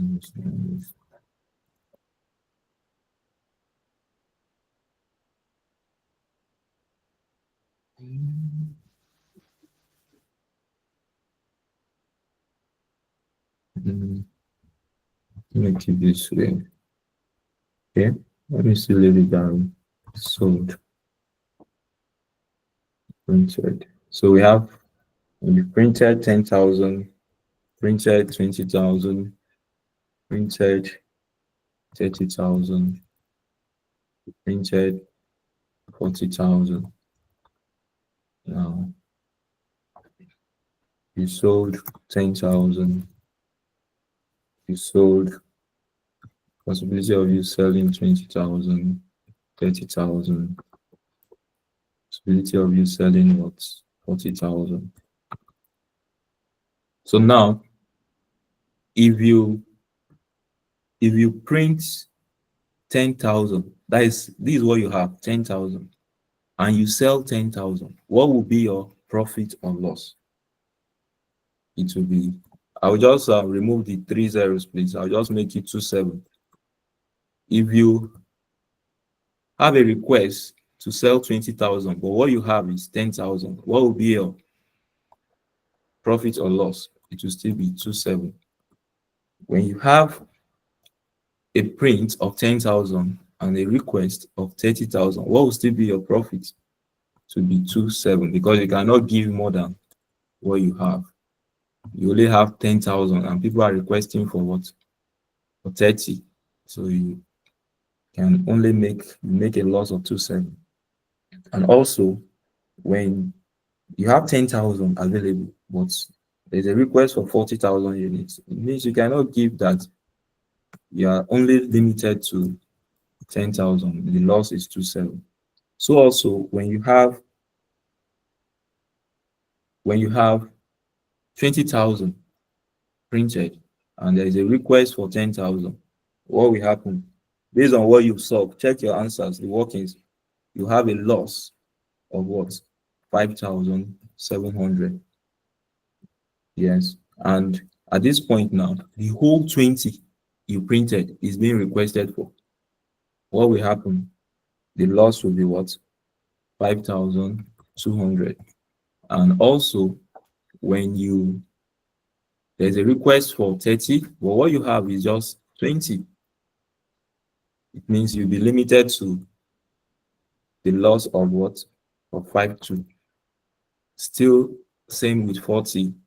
You have 20 and a request for 40. You can give what you don't have. The loss will still be 5,200. So also, in this case, you printed 30 and there's a request for 10, means 20 will have wasted. So the loss will be very high. It will be 887 based on what we've computed. Now you have 30 printed and there's a request for 20, 10 will be wasted unsold, and then the loss will be what? Less 8,200. And at this point, you have 30 and there's a request for 30, the loss will be what? 7,700. And at this point, the request is 40, but you have 30, the loss will still be what? 7,700. Now, at this point now, you have 40 in your store, but there's a request for 10,000. The loss will be what? 11,700. Somebody is asking how we're getting these values. We work for them. That is what we've been doing all this while. Now, 20 you have as a request, but you have 40,000 in your store. The loss will be what? Less 11,200. And then you have a request for 30, but you only have 40, and the 10 will be unsold or will be scrapped. So the loss will be what?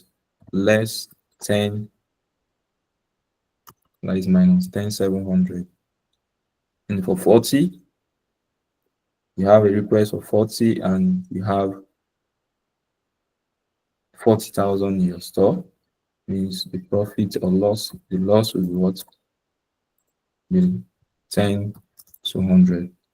So this is the possibilities. Now, what is the expected value now? These are the possibilities. These are the possibilities of this occurring. These are the profits now. Profit now. What is the possibility of this to occur? That is when we now use our probability. We use our probability to multiply everything inside this payoff table now.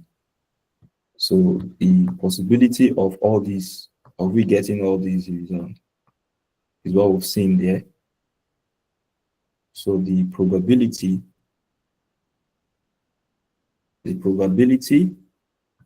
or the expected value will be probability multiplied by the whole values here. So let's still, let me just copy this.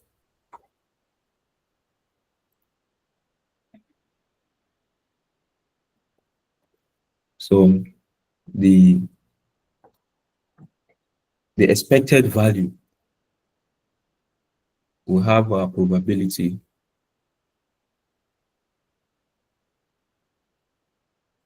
Let me say our probability now. Probability. The probability at this point, when we computed 0.1, at this point is what? 0.4. This point is 0.3. This point is what? 0.2. So the expected value will be 0.1 multiplied by all these here. 0.1 multiplied by all these. When you multiply 0.1 by 27, you're going to have what? We're going to have what? 270 for this. All true. This will be 270. 270. 270. Still recognizing the negative value there. So that is what you have to do for all. So you multiply 0.4 multiplied by this.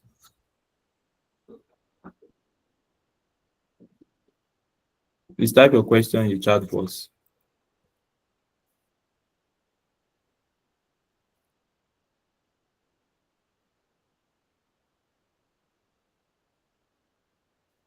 You type your question in the chat box, please.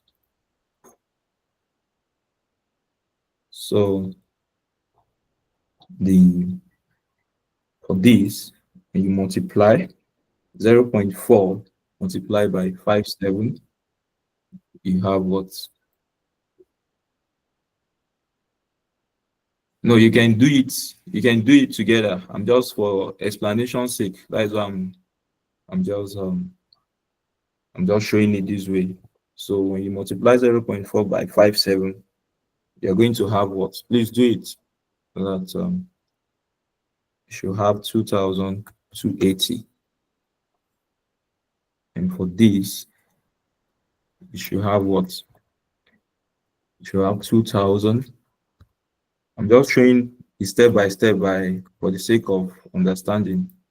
You can join everything, please. This will be 2,000 and what? Please confirm. Co-host, please confirm these figures, please. Because 2,080 for this. This will be 2610, and this will be what?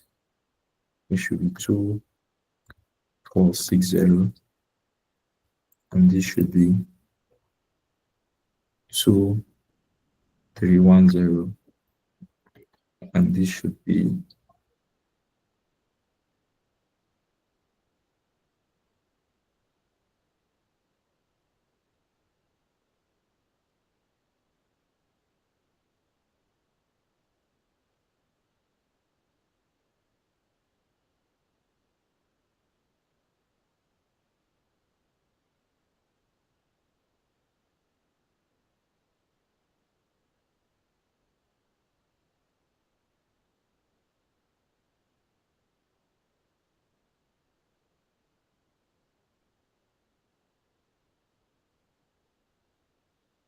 it's 2000. So this is what we're expected to do. So the question now is this. The question now is this.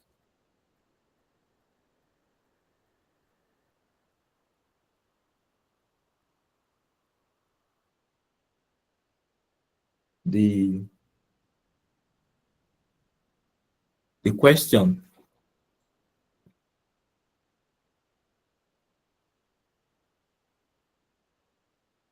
so this is what they want us to do in the part A of the question. This is what they actually want us to do. The part B. No, I've answered this question. You can just include the probabilities in the first table and do the workings simultaneously. But if that would be confusing, you can just first have your possible values, then you present it the way I've done. You come again and apply your probability to show the expected values. So now the part B of the question. Part B of the question says that what? Prepare a payoff table. Determine the number of programs that will provide the highest profit if a constant number of programs were to be printed for each game. If a constant number of programs were to be printed for each game. So that's the number of programs that will provide the highest profit. The highest profit. Now, based on what we've solved now, which will give us the highest profit?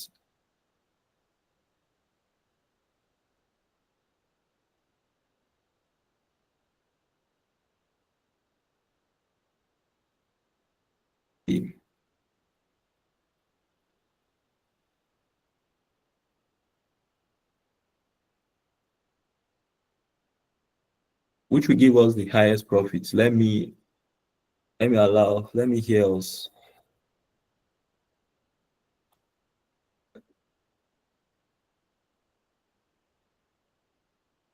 Yes, I mean, yes, it will be the The highest one, loss. In the this one case that will now, give us the minimal loss. yes. Minimal loss is to print 10 and sold 10, Okay, to print 10 and which sell gave it. us 27,000 loss all through. Okay, okay, thank you.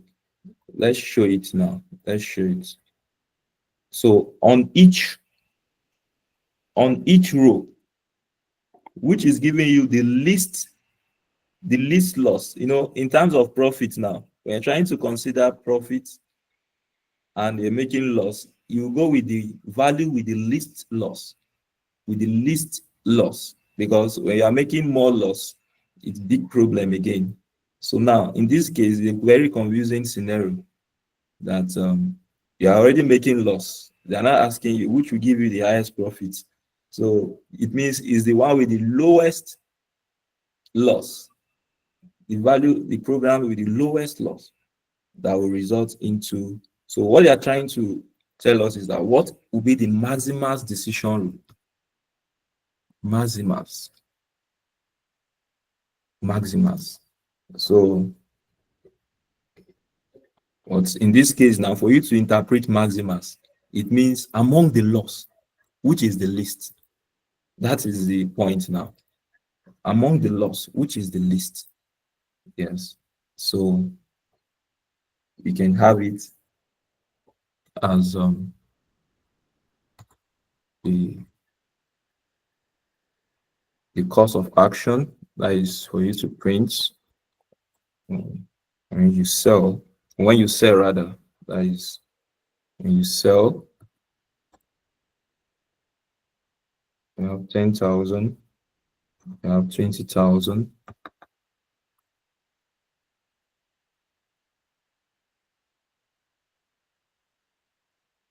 we have 30,000,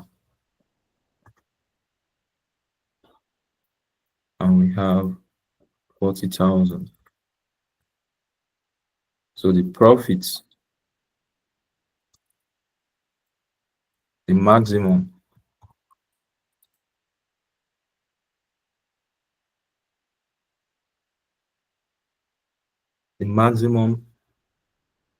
profit now. I'm not saying maximum loss, because in terms of loss, it to be the minimum.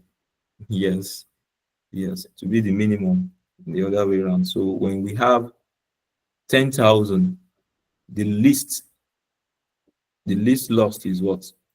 It's 270. When we have 20,000, the least loss is what? 2,080. 2080. The least loss when we have 30 is what? The least loss is 2310. 2310. And when we have 40,000, the least loss is what? 2342. Okay, 2040. 2040. The least. So among these now, which is the least lost, is 270. 270 when we have 10,000 programs. So it's a very confusing scenario, because we are not actually making profits, but it's a loss. But the least loss is what will be considered at this point. Is what is to be considered at this point. So that is that for this. So the next point in the question is that explain why you should buy 30,000 or 40 copies, assuming one of these is the most profitable quantity, despite the fact that the most probable sales are 20,000 copies per game. I'll need a response now from students. Why should we produce more? Why should we produce 30 copies or 40 copies? Even while the value that will give us, the program that will give us the least loss is 10,000. Yes, let me allow you to speak. Ifoma.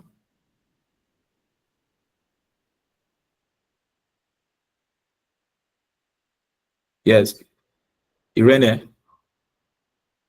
or Irene. Okay, sir. Since the fees cost there is 1 million, and in printing, the more you print, the more since the cost remains the same, the more you print, the more profit you make. So I feel it's best for them to print 30 and 40,000, since the fees cost still remains the same. All right, yes, thank you very much. Yes, because either you produce less or more, the fixed cost remains constant. So is it not better we produce more? It's better we produce more and try to see how we can, as an organization, move away from this loss. As a football club, move away from making loss and try to see how we can take advantage of this opportunity, because the fixed cost is constant. Either we produce one, we still incur 1 million. That will produce two. So why not produce more to make more profits? To make more profit. So you can read on that in the ICANN Pathfinder. can see what they've put down there. A major concern was that part one. The next is that we should calculate the profits which would arise from a perfect forecast of the numbers of programs which will be sold at each game. Perfect forecast. When you're talking about perfect forecast, it means there was a time you don't know what is happening. You don't have information of the happenings in the market. Now you now have information of what is happening in the market. Now the difference of you knowing, having privileged information, and the difference of you not having privileged information is what? Is what? Is the value of perfect information. In one of the examples we saw during the normal class, we looked at this scenario of you having perfect information, having prior knowledge, and not having prior knowledge. So the difference between when you have privileged information and when you don't have privileged information will result in a perfect forecast. Because when I have information about what should happen, I should maximize that information to my own advantage and make more profit. But when I don't have information and I'm working in uncertainty, I'm working in risk, it means anything can happen. But when I know that this is what should happen, this is what should happen, I should be able to leverage on that information and perform better. So now, in this case, the question is saying that calculate the profits which will arise from a perfect forecast of the numbers of programs which will be sold at each game. At each game. Now, when you have perfect information, what happened? When you have perfect information, it means you will go for the programs with the least loss. With the least loss. That is, if we are not making loss now, with the maximum profit, it will be the maximum profit. But in this case where we have loss overall, we are to try to see how we minimize our loss. So we're going with the value with the least loss. So because we've computed at this point, and we know that this is the least loss, this is the least loss, we are to embrace this. This is a case of perfect information. The whole value is here in this case now, because at this point we have 270 as the least, this point 270 as the least, this point 270 as the least. Because we've solved and computed, we know that this is the best option we can opt for. But where we don't have a perfect information, what will happen? Where we don't have a perfect information, at this point, the least is what?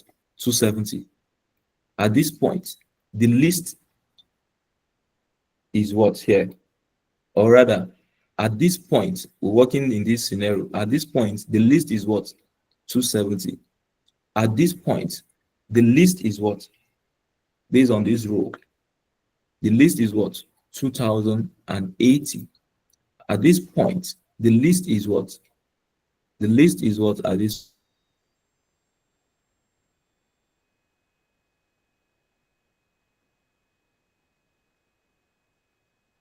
what? 2040. 2040. Because we don't have information. We just invest haphazardly. We don't have information. So we're not able to maximize the opportunities. So in that case, when you add those figures together, when you have perfect information and you don't have perfect information, where you don't have perfect information, the difference will result into the cost of a perfect forecast. Cost of a perfect forecast, or the profit you have to make when you have a perfect forecast. So please, I encourage you to watch the other video I posted yesterday. We dealt more with that on this in that video. Please do well to watch. And yes, Oluchi.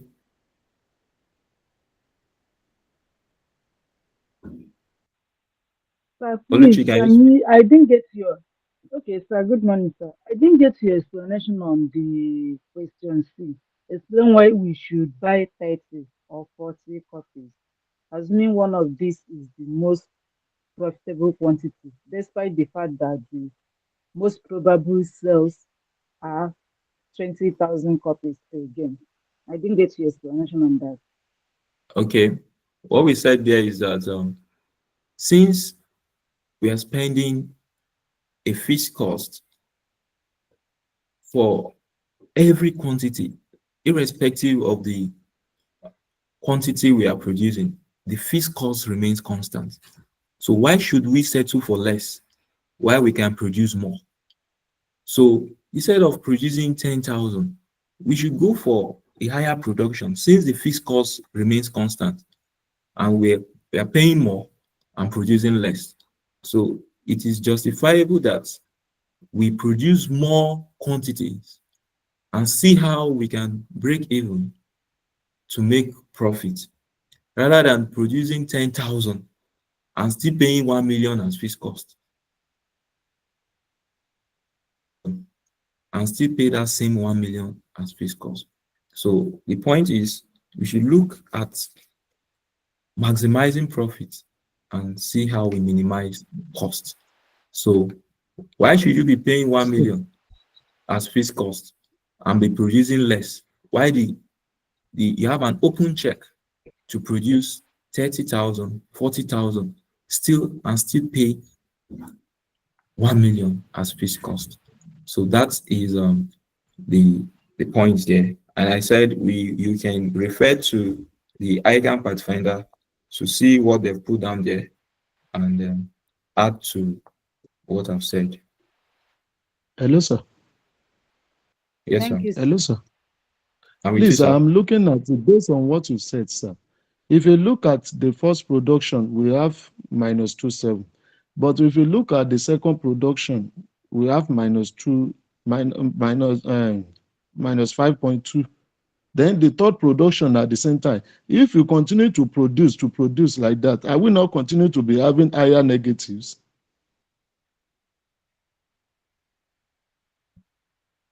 That is making more loss. Yes, sir. That you should explain why you should buy 30,000, 40 copies, 40,000 copies, assuming one of these is the most. See the questions are assuming. Yes, sir. Assuming one of these is the most. Now they've negated your computation. You understand? This statement have put off your computation, sir. That explain why you should buy 30,000, 40,000 copies, assuming one of these is the most profitable quantity, sir. Are you saying that, sir? Okay. I'm following a little bit, sir. Yes, sir. Okay. That when 30,000 and 40,000 copies is giving you, let's say, the least loss now, since we are experiencing loss in this case, is giving you the least loss, which in turn will remain as our profit. So why should we not produce more of 30,000 or 40,000 copies and produce less? That you should explain why you should buy 30,000 copies or 40,000 copies, assuming one of these is the most profitable quantity, despite the fact that the most probable sales are 20,000 copies per game. See the assumption there. The assumption now has nullified the fact that you'll be making loss the more you produce. That it is now being assumed that when you produce 30,000, 40,000 copies, that these are the values that will give you more profit. More profit. Yes, that's what there as so anybody in this class that don't know what we've done today, you are here, you don't know what we've done today. Yeah, here. Yeah, here. Yes, I'm with you. Please, the D part, the calculate the profit which we arrive from a perfect forecast. I understand the explanation of perfect forecast, but the imperfect, the imperfect forecast, how you tell us to do it, I can't, I did not get the explanation. If can you shed light on it? Thank you.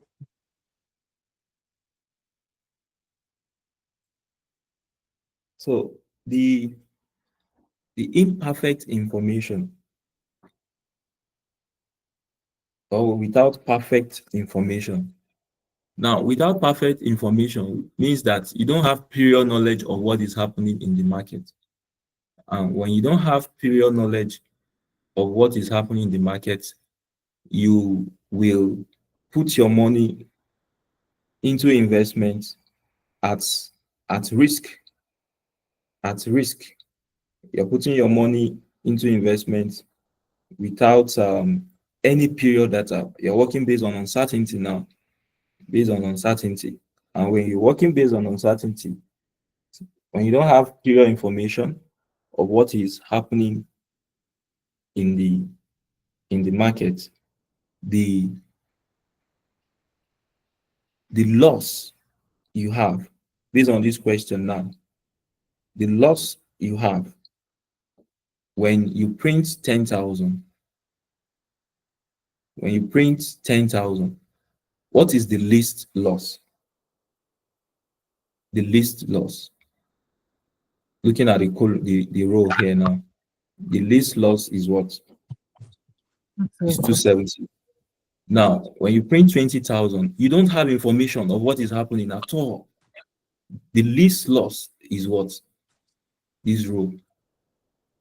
2,808. Yes.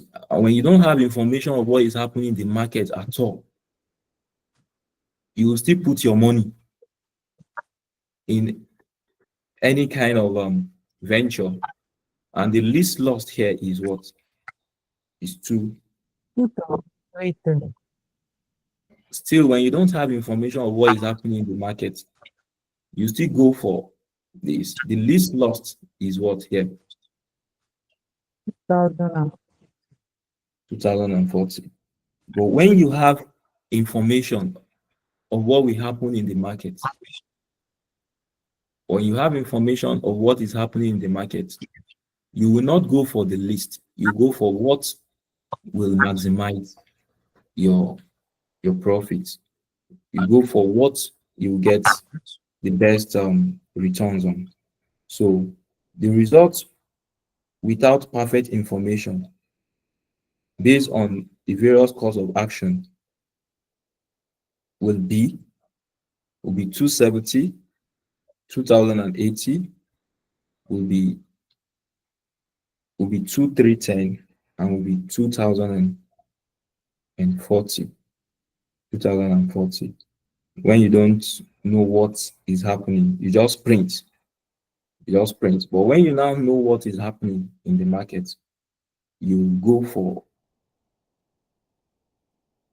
the opportunity whereby you minimize cost and you maximize profit. The two is the difference between the two is the costs or the benefits of getting information. Now, somebody is asking, how do we get the market information? You get the market information based on what you've computed. Now, based on what you've computed, you look at it that when you print,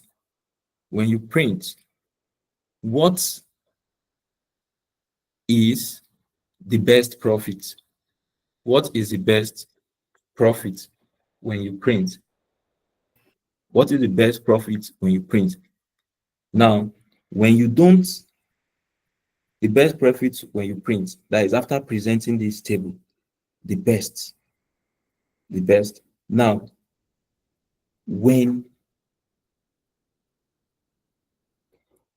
before presenting this table now, there is result without perfect information. Result without perfect information. In this case, you look at the row, the values in the row, the values in the row, the list values on each row, the least value on each row. Then against the demand, what you decided to sell in terms of column. Now, what are the least values in terms of column? The difference between the least values in terms of row and column based on the least profit, or the least based on the maximum profit. But in this case, it will be the least profit, the least loss rather.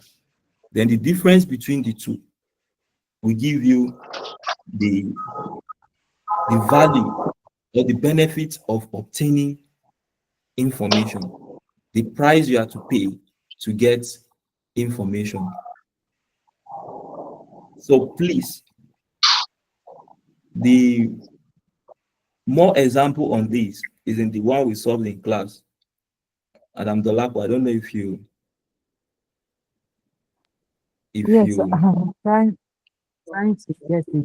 I think I watched the video yesterday. So I watched back and watch the video very well. From what I'm getting now, is it that the minimal regret is the same as the result of having what is it called? Text information. Sorry, can you please mute yourself if you are not talking?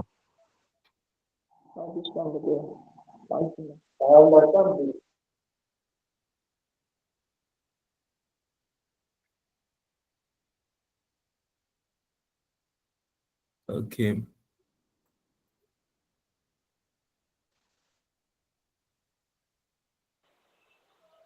Okay, Mark, can you speak on please?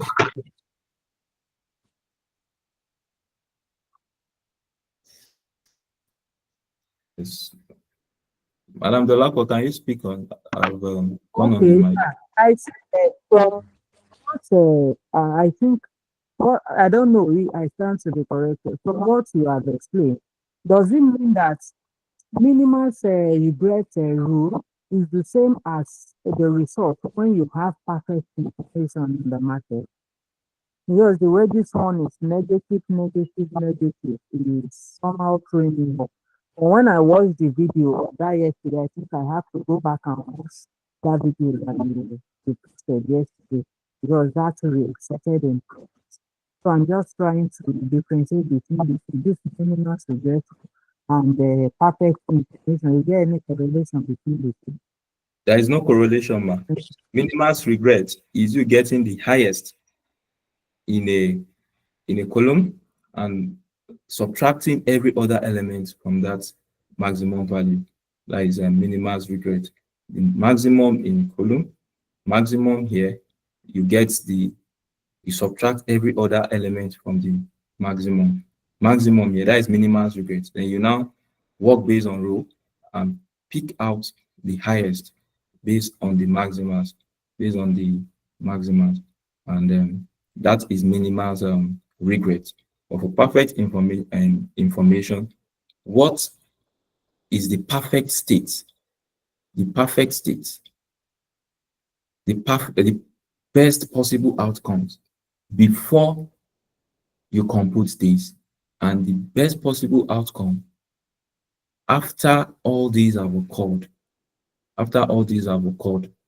But in this question, there are little information about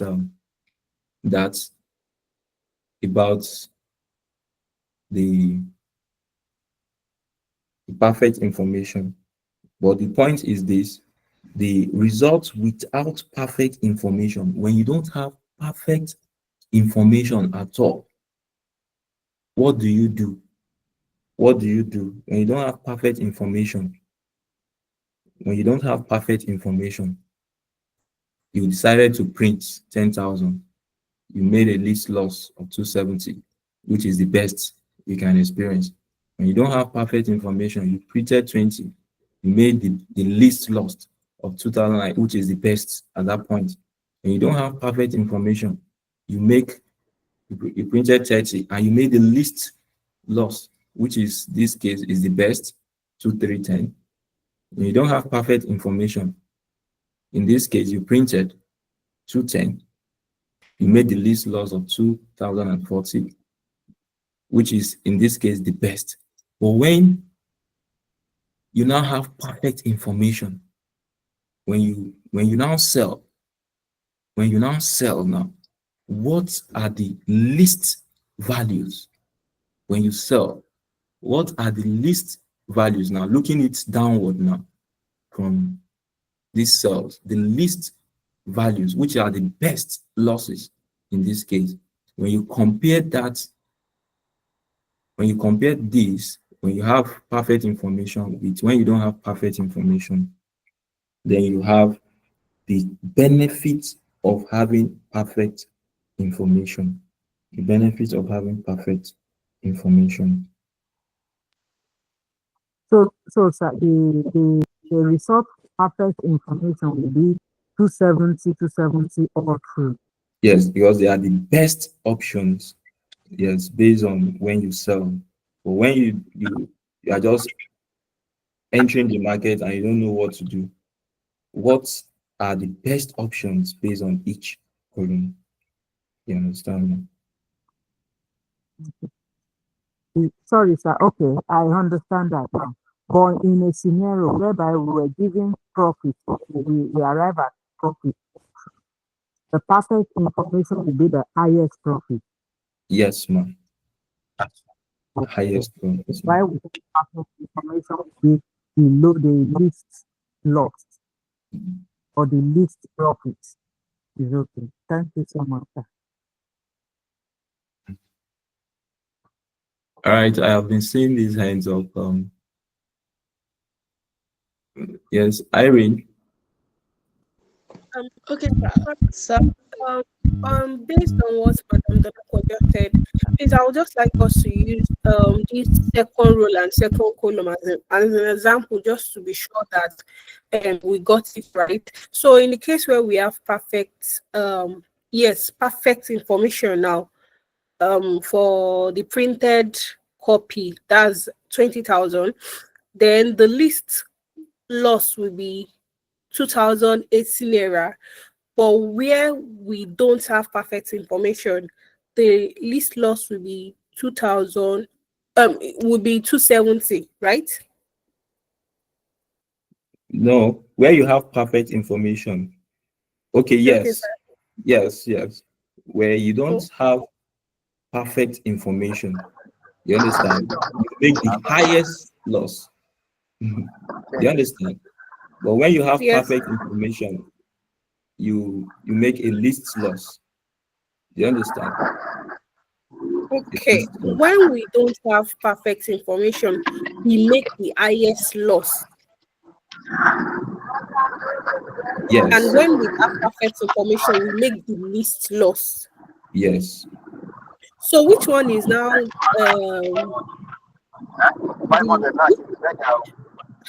talking? Oh, God. So which one will now represent, how will it now be represented?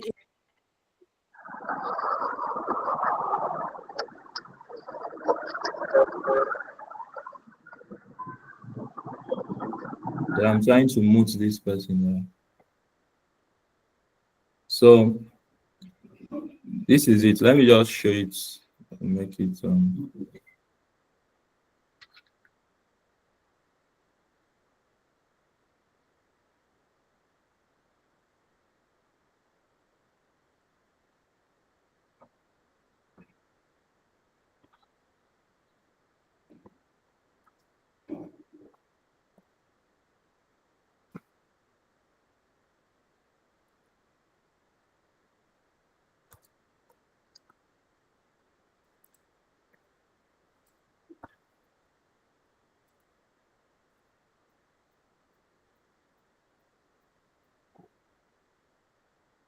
this is it.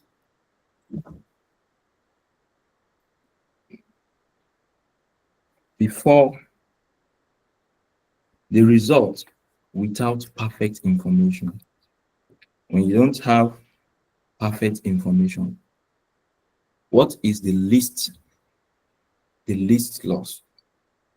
When you don't have perfect information, when you don't have perfect information, the least loss, this is it.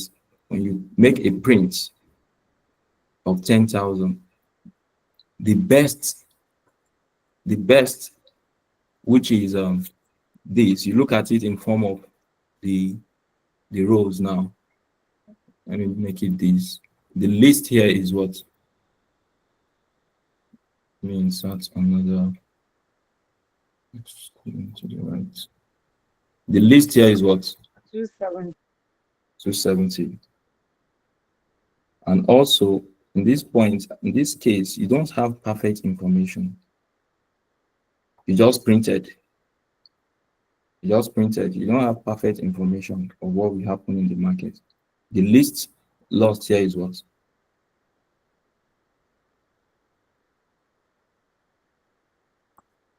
80. 20. In this instance too, you don't have 2000. perfect information. The least 80. value is what? That is the best now.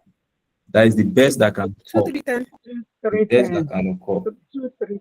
In this instance, you don't have perfect information. You look at it in this form, row-wise. You look at it row-wise.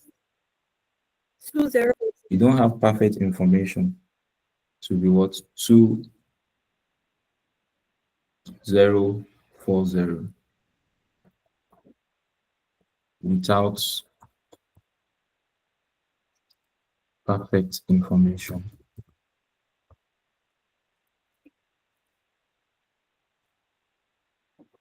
Now, with perfect information, that is based on what you sold now. Take note, based on what you sold now. With perfect information, we look at it.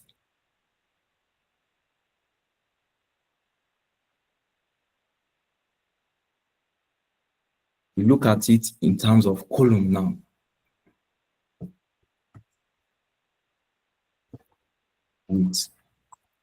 Based on what has happened, based on the sales that have happened, with perfect information. You look at it in column with perfect information.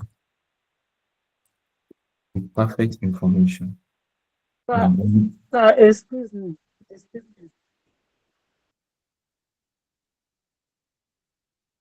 Yeah, speak on, I'm with you.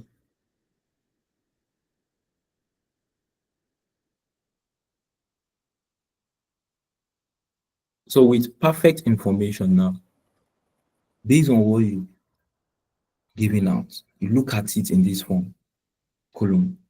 What is the best here? 270. 270.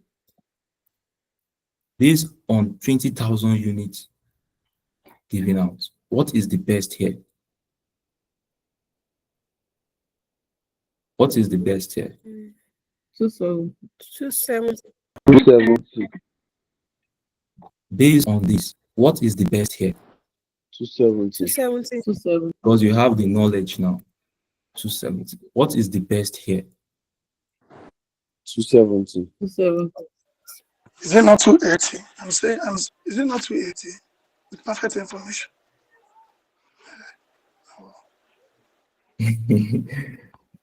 The priest. The best here is what, sir? 280 now. Why is it 270? Sorry, 240 should be there now. Why is it 270? Okay, sir. 40,000 printed. You know, this is loss now. What is the best loss? Not the highest loss. Minus 270 and this 240, is it not lesser than 270?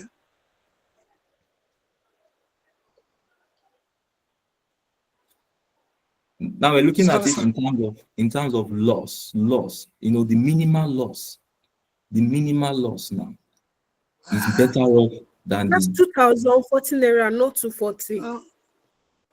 Okay, sorry. Thank you. Sorry. So now, please, the difference between this and this will give you the benefit of having knowledge of what is happening in the market. That is the value of a perfect information. The value of a perfect information. So please put your Sir, question. I've been raising my hand since, so.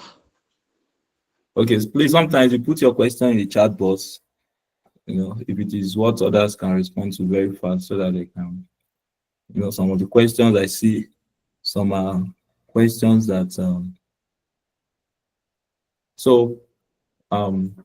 Olaoye, time is going so that I can close the class. Hello, please, Good sir. morning, sir. Yes. Good morning, sir. When you're explaining concerning the table, you said the way we will know where production will be and where the sales will be. You said something about control. I didn't get that part, sir. Okay. I said, okay. I put forth that to correctly structure a payoff table, that we need to distinguish between decisions and state of nature. So I said decisions are what you can control. You can control your decisions. So these are controllable factors. You understand? And what you cannot control, the uncontrollable outcome, are the state of nature. Things like the quantity you will sell, you can't control it. You understand? But you can control the quantity you will print. It's a decision that you have to make by yourself. So that is what I said about that. That for you to know what to be on the vertical axis is based on the state of nature. That is the horizontal axis now, the state of nature, which is in this case sold, because you cannot determine the quantity that you sell, while the vertical axis is based on the programs to be printed. So that is what I've put forth regarding that. Sorry for interrupting you. I've sent my question in the chat box. I'm still confused about the B part of the question, please. Okay. What is the B part saying? Determine the program that will provide the highest profits if the constant number of programs were to be printed for each game. Yes, anybody to explain? Yes, the B parts.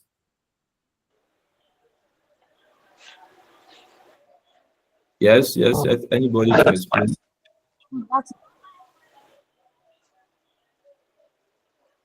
Yes. Madam Dolapo, can you speak on?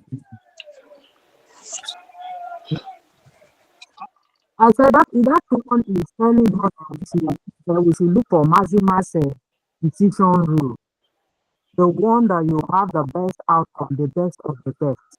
So from what we have here, the best of the loss is 270.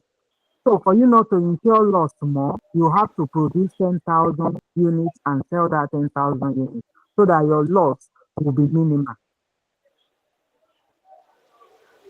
So, the question says, determine the number of programs that will provide the highest profit. But in this case, we are all making loss. So it is the least loss that will suffice as the best situation at this point.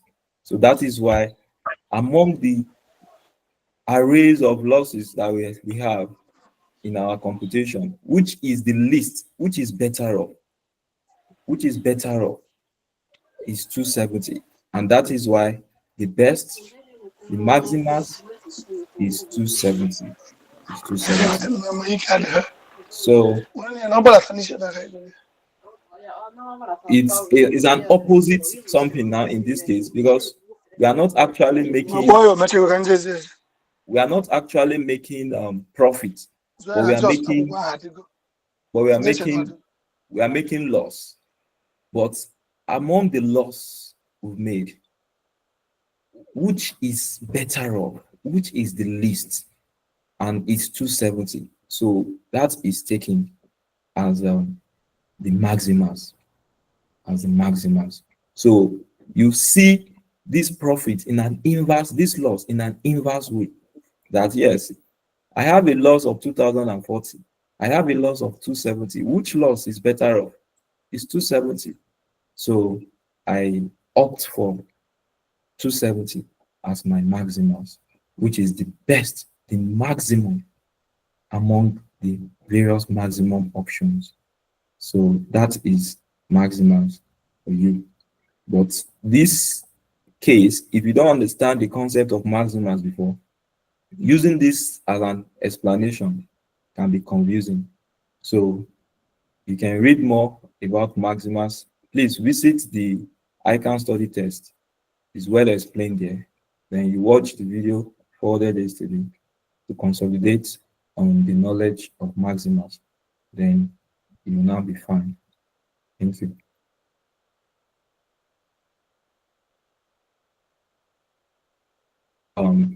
Mr. Charles, what is your question? We are going to less the total. Let me see the questions in the chat box. I have shown it via the table.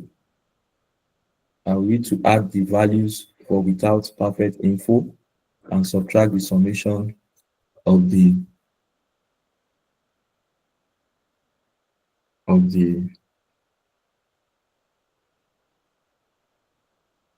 yes, result with perfect information. Result with perfect information. So we are supposed to less the value of without perfect information from perfect information. Yes. So we're supposed to deduct that value. So when you deduct, let me go back to the table now. Let me go back to the table.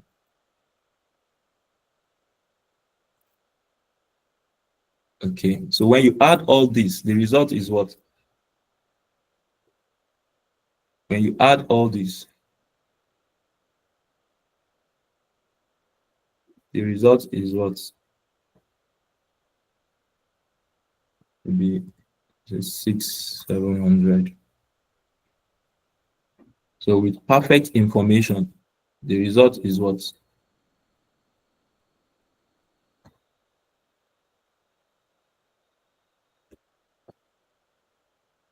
With perfect information, 1080. 1080. So all things being equal, the result with perfect information should be better off than when it is without perfect information. And when it is without perfect information. So it should be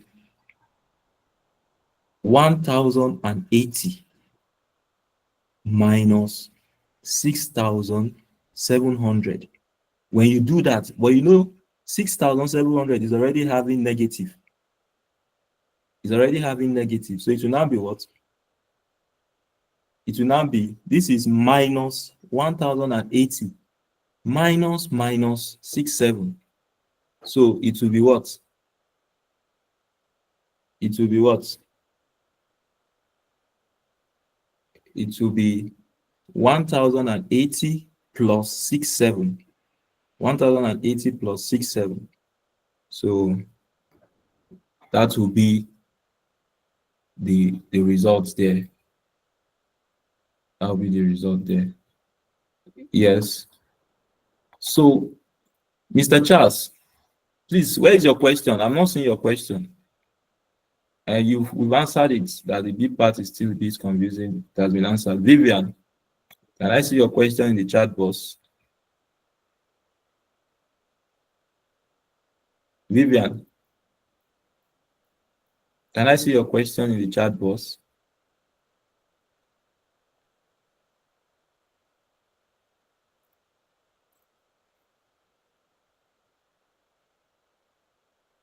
Yes, let me see your questions, please. It means you are raising your hands in error. So class, I can't play your videos. Yes, you don't have your Gmail open on your phone. That is why. You don't have your Gmail open on your phone.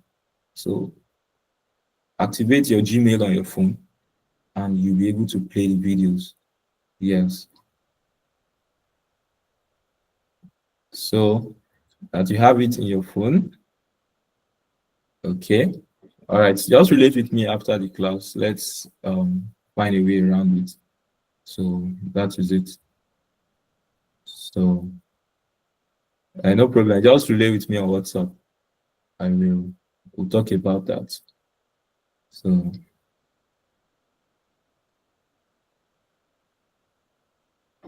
Mr. Charles, still want to talk about the B parts. So you can speak, Mr. Charles. All right, thank you, sir.